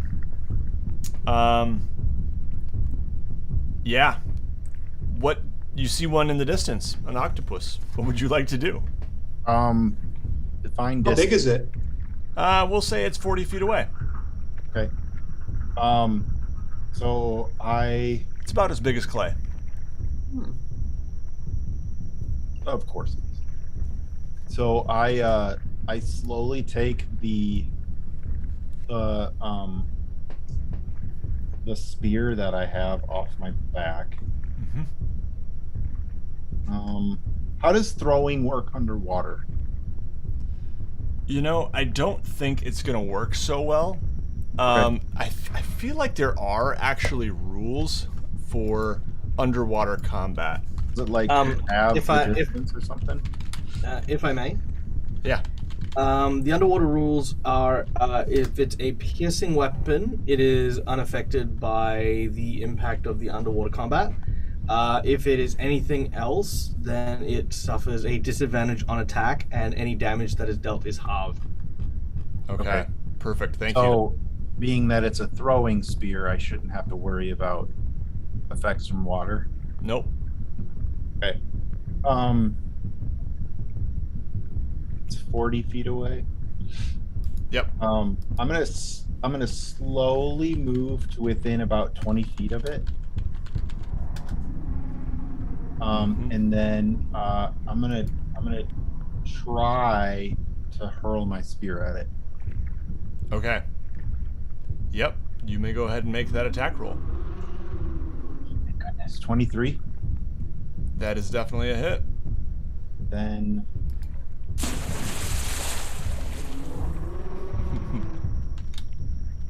I don't know why I have two stats.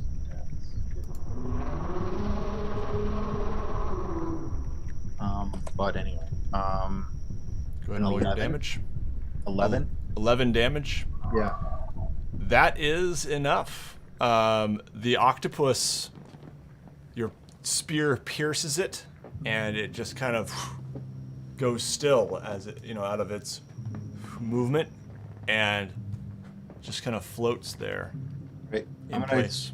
swim up and grab the spear with the octopus on the end of it, and swim back up through the hole and triumphantly hold my spear above. Nice. Clay submerges from the Job's ice. done. Job's done.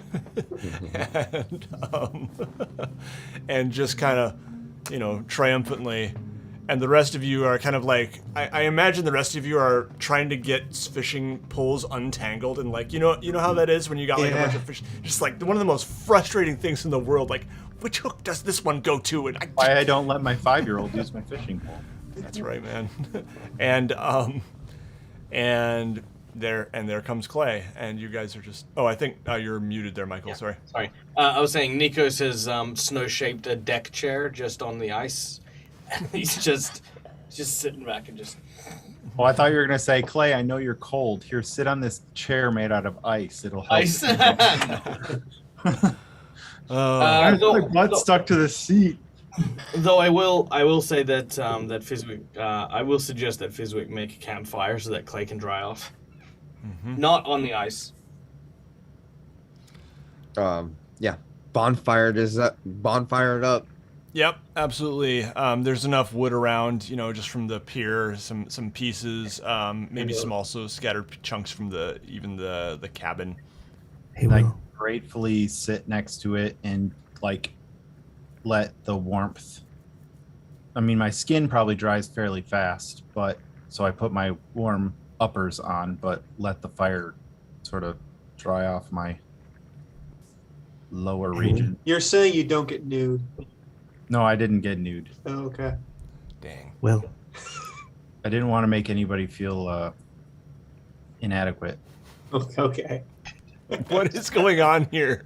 I don't know, but there's some. Hey, Will. Yeah. You're casting bonfire. You know what I want to hear. Heat. Bring some heat so you can defrost some meat. Yay! Clay walks his meat over to the fire and starts defrosting it.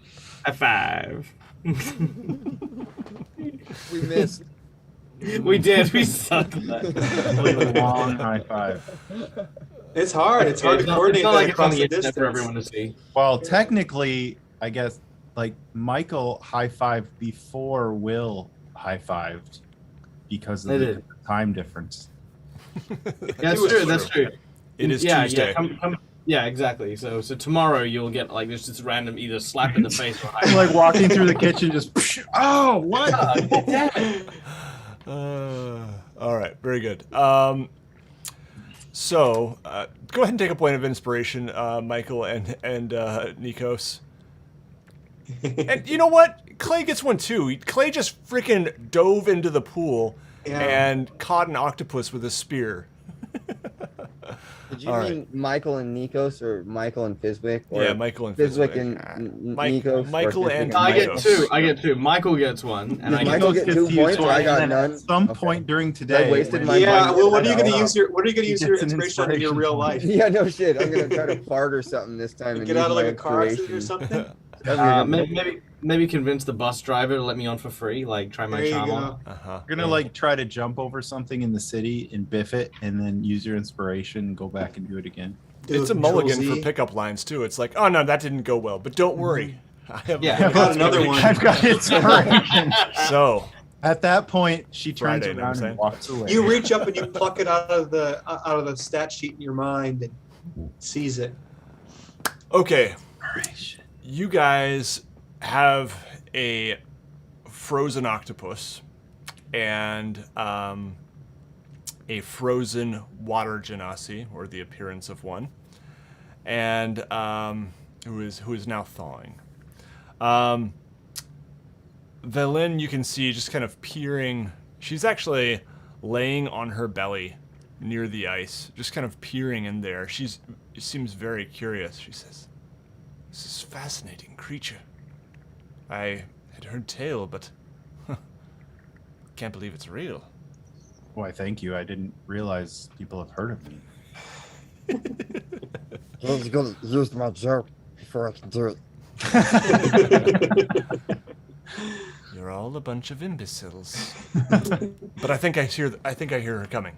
And Velin stands up, composes herself, tries to look a little more dignified, and Before Sure. the whale arrives, Grukvar leans over and says, "What exactly did you whisper to that whale that you couldn't share with the rest of us?" oh, yes, that's right. The island we're going to. It is Oriel's island. She, some years ago now, took over a frost giant fortress. It was only in use occasionally, but now she has claimed it. The frost giants have left. I don't know what we'll find there, but it goes without saying it is extremely dangerous. Well, all right, but going forward, I'd appreciate less secrecy if we're gonna get out of here alive. Of course. And now, saying that, Fizwick will probably need a bit of your stealth here and there if we're going to make it through this one. And I'd also appreciate your advising the rest of us on how to be stealthy. I teach everybody how to sneaky sneaky. You're supposed to be really quiet, and then you can be sneaky sneaky. Clay actually Brilliant. chuckles over by the fire. Wisdom out of the mouth of babes. How old are you anyway, Fizwick? And it's like Fizwick holds out his hands a little bit, and you can see him calculating a bit. I think I'm 16. 16 and a half. 16 and 3/4. No. Six, yeah. And he just kind of keeps kind of mumbling back and forth. He thinks he's 16. Ah, a fine age for an adventurer. A bit young, but I suppose goblins have their ways. Ah, here she comes. And Angajuk comes back up and says, "You have what I asked for, I presume?" I left the octopus in a pile of snow at the top of my spear. Still sticking. I also just punched the ceiling. Man. Be careful, man. I have a serious pinky injury from VR punching my ceiling right here. Sometimes I just rage against the ceiling for practice. Angajuk sees the octopus and immediately just kind of scoops it right into her mouth. You see, a tongue just kind of curdling it back, and she submerges herself into the water for a moment, and swallows the octopus. She says, "I thank you. You have proven yourself to be friends. Now, I will transport you as you wish." And she kind of goes up onto the ice just a little bit and makes this sort of ship thing level for you to mount the boat-like structure on her back. Is it like carved out like a canoe, or is it like a flat surface that we're sitting on? It is a bit carved out, like it has slight walls that go up. Not as high as, probably about as high as a rowboat, really. But it is larger than that. Like, it can fit quite a bit more. You could probably fit 10 people on here if you had to. Grokvar would like to board. Okay. Nikos will follow. Mm-hmm. Excellent. I wait till the last possible second to keep some of the fire close to me, and I walk on and I get in the back. Mm-hmm. You drop some bonfire into your pants. Excellent. I just open my fly and ask Fizwick to cast bonfire once more. It's real cold in there.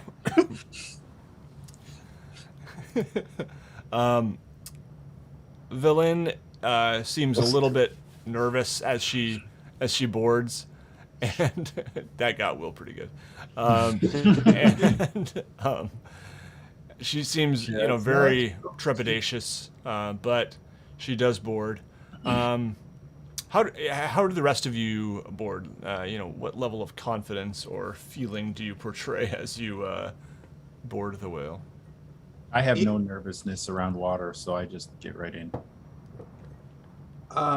Especially when I'm first taking my steps and I'm close to the edge of the water, I'm almost squatting down like I'm going to be on all fours. Like I'm trying to keep my center of gravity real low.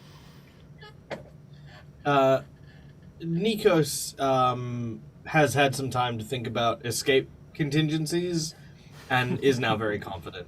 Mm-hmm.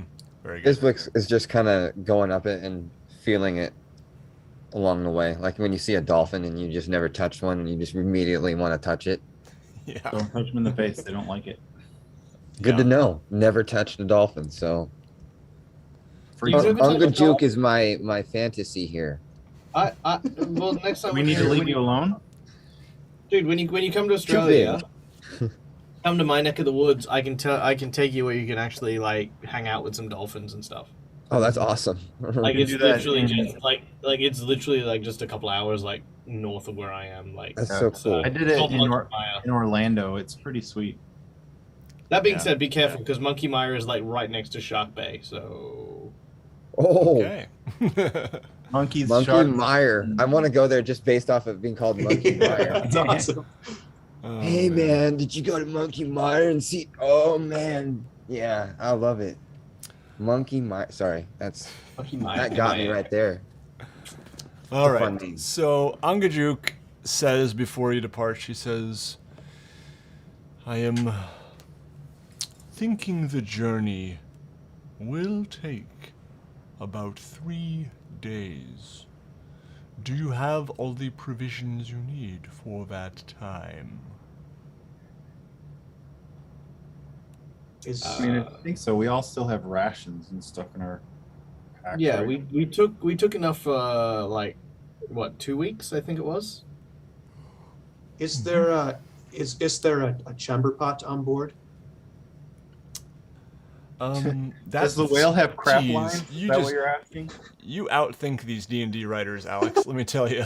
I just thought I was all Amazing. locked in a bubble for 3 days. Absolutely, that's a serious consideration. Should have gone before we left. Look, Yep. just stick your butt out of the bubble. Yeah, and just can you go stick your like butt? a Can you do goldfish. that? Can you stick a part of Absolutely. your body out of the bubble? That is the method.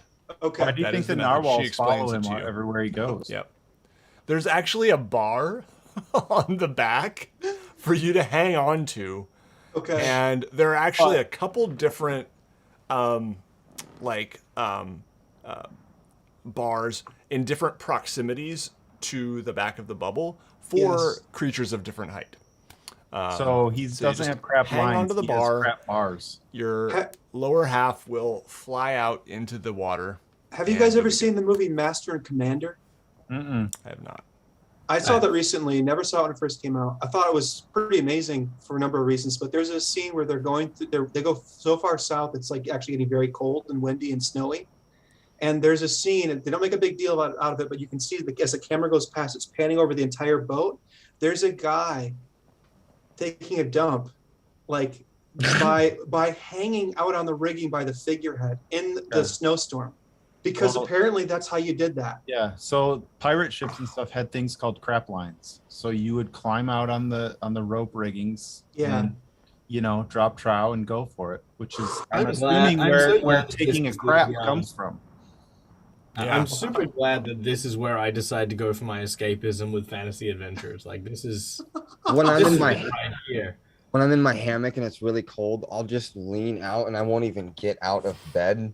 I'm not gonna take a crap, but I'll go number one, and then just roll back over and I'm in Well, bed. if you're in a hammock, can't you just roll over onto your stomach and Yeah, you can Go roll straight over. down. All right, you guys can go on. I'm going to cease to ask any more questions about defecation or urination. You started this. Alex. I've been. Started this, Alex. I know. Yeah. I'm sorry. It's the first thing I thought of when we were all locked in that bubble for 3 days. You wanted to tell us about a scene from Master and All right. Commander. This has been a really productive last 30 minutes. I gotta go to bed, you guys. Seriously.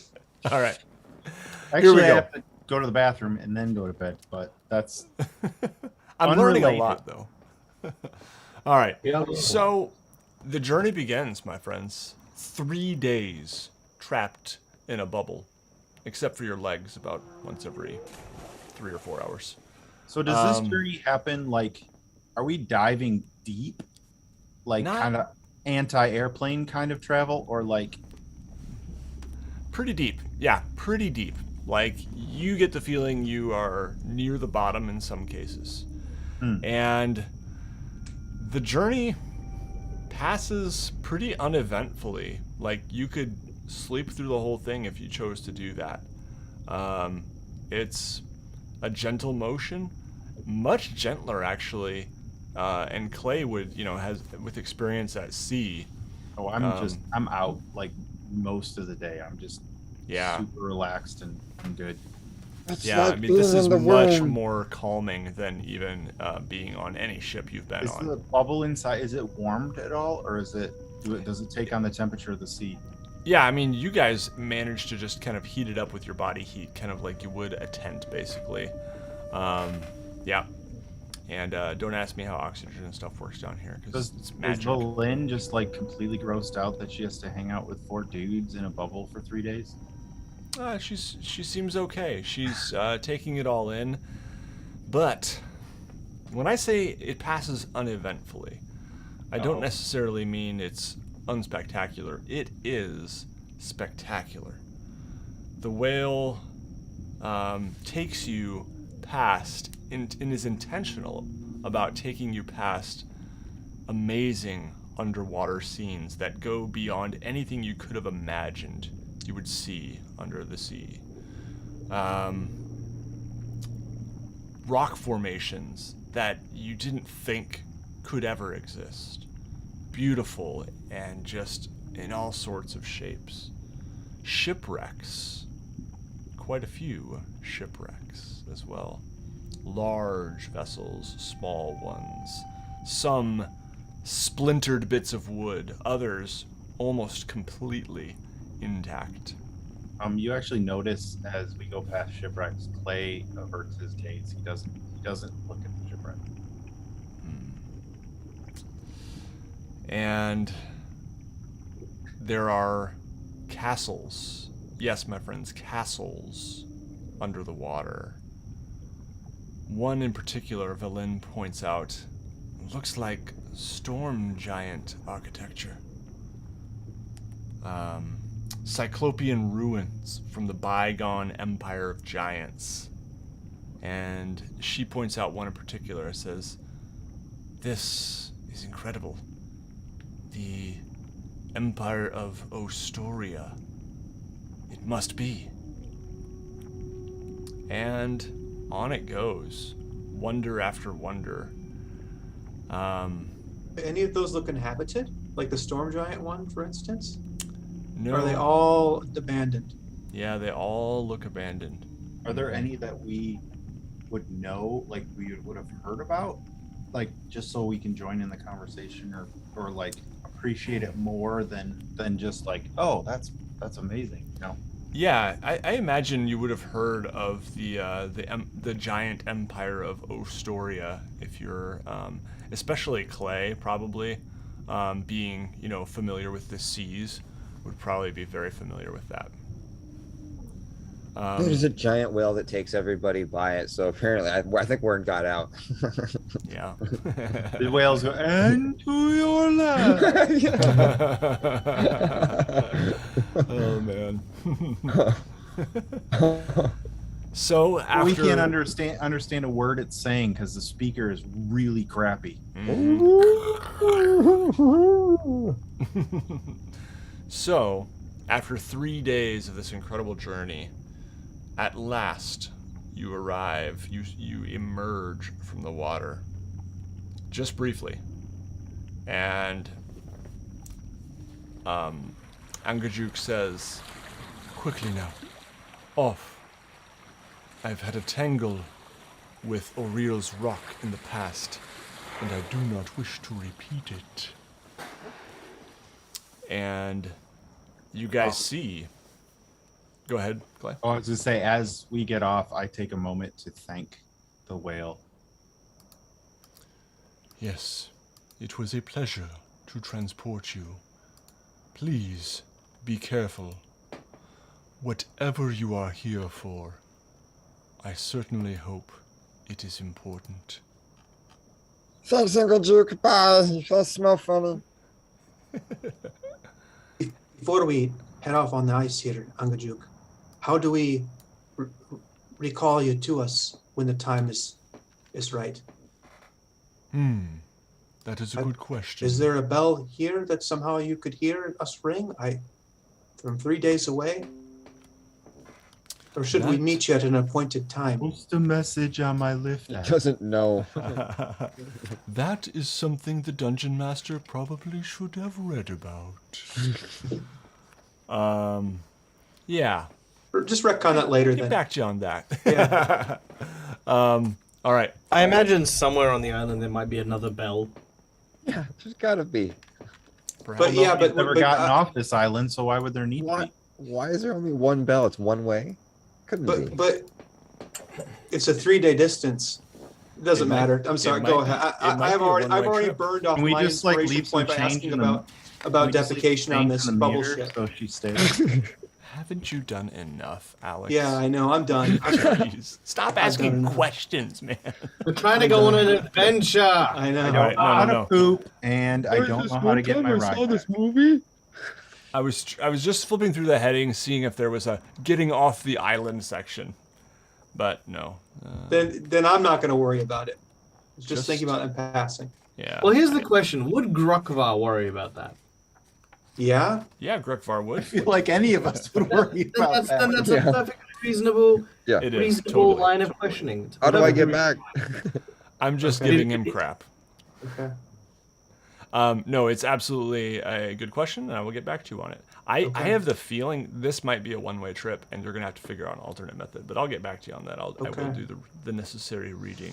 We're going to wish we had packed up Nikos' hot air balloon for this one. How much money do we have to leave in the whale for her to stay until we're done? Yes, that is the question. How many octopi? There you go.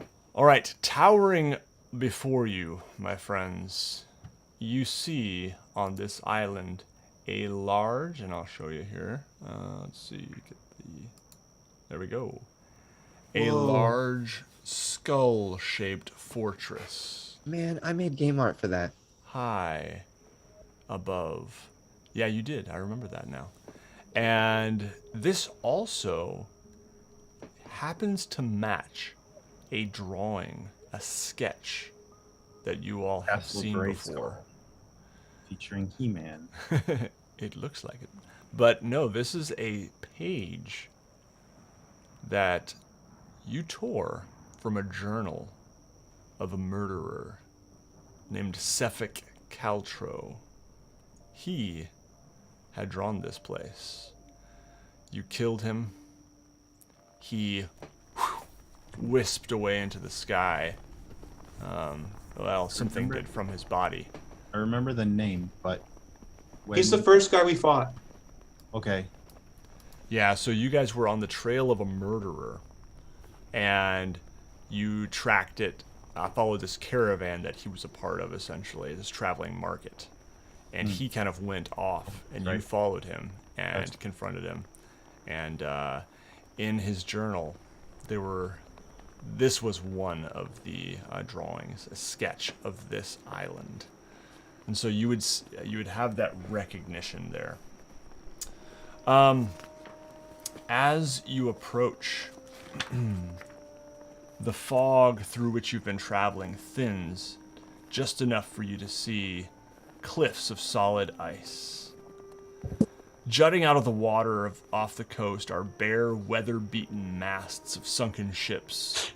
Ahead you can make out what appears to be a partially shattered dock carved out of ice. As you get closer, it becomes obvious that this dock was actually made for giants. The wind is howling, and the aurora, the beautiful aurora, is shining overhead. You've lost all track of what time it might be, what day it is, how long you've been under, other than, Angajuk's estimation that it takes 3 days to get here. But what we're seeing right now, does it seem to be the entire island, or is it just a structure on an island? This is just a structure on the island, and it is the tallest structure, and it is much larger than this. There's more structures on the island? Only natural. Okay. Yeah, only natural, from what you can see at this time, at least. So, Velin says, "This is it. We've arrived at Oril's Island.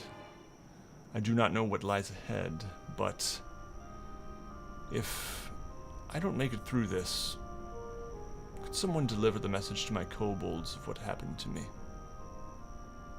They didn't come along. No. They took the sleds back to town. Or maybe somewhere else. Yeah. Clay says, "I will see that it does get done." All right. Then, let us be off. And Velin starts walking in the direction of the fortress. And that is where we'll end the session. Ooh. Wow. I feel like things escalated very quickly. All right. Thank you guys so much. We are now at the Island of Solstice, it is called, and this is Oril's Island. So, things are definitely picking up when we're intensifying here in the campaign. Thank you guys for being awesome players. I want to thank Hero Forge as well for being our sponsor. Make sure you check them out at heroforge.com. And go make some awesome characters and just play around and then order some awesome minis. Anything else you guys have to say before we sign off here? Thank you for watching. Yeah, we'll be playing again the plan is September 6th, but that is Labor Day. So, here in the US. So, we'll talk if that doesn't work for you guys. We'll talk and get back to you, but plan tentatively on September 6th. All right. Thank you, everybody, for watching and for hanging out with us in the chat. We've been on a good roll with getting some cool fan art, so if anyone has any, feel free to send me that. Also, I'll just give a shout-out. There's a miniature painting contest going on right now on the WASD20 Discord server, and the theme is not appropriate for Icewind Dale at all. It's called Feel the Heat. That's the theme. So however you take that, you can paint a miniature that you think fits that theme. Are current participants in Rhyme or Reason allowed to participate? Absolutely. yeah, you should go. You should paint a mini, Ryan, and enter the contest.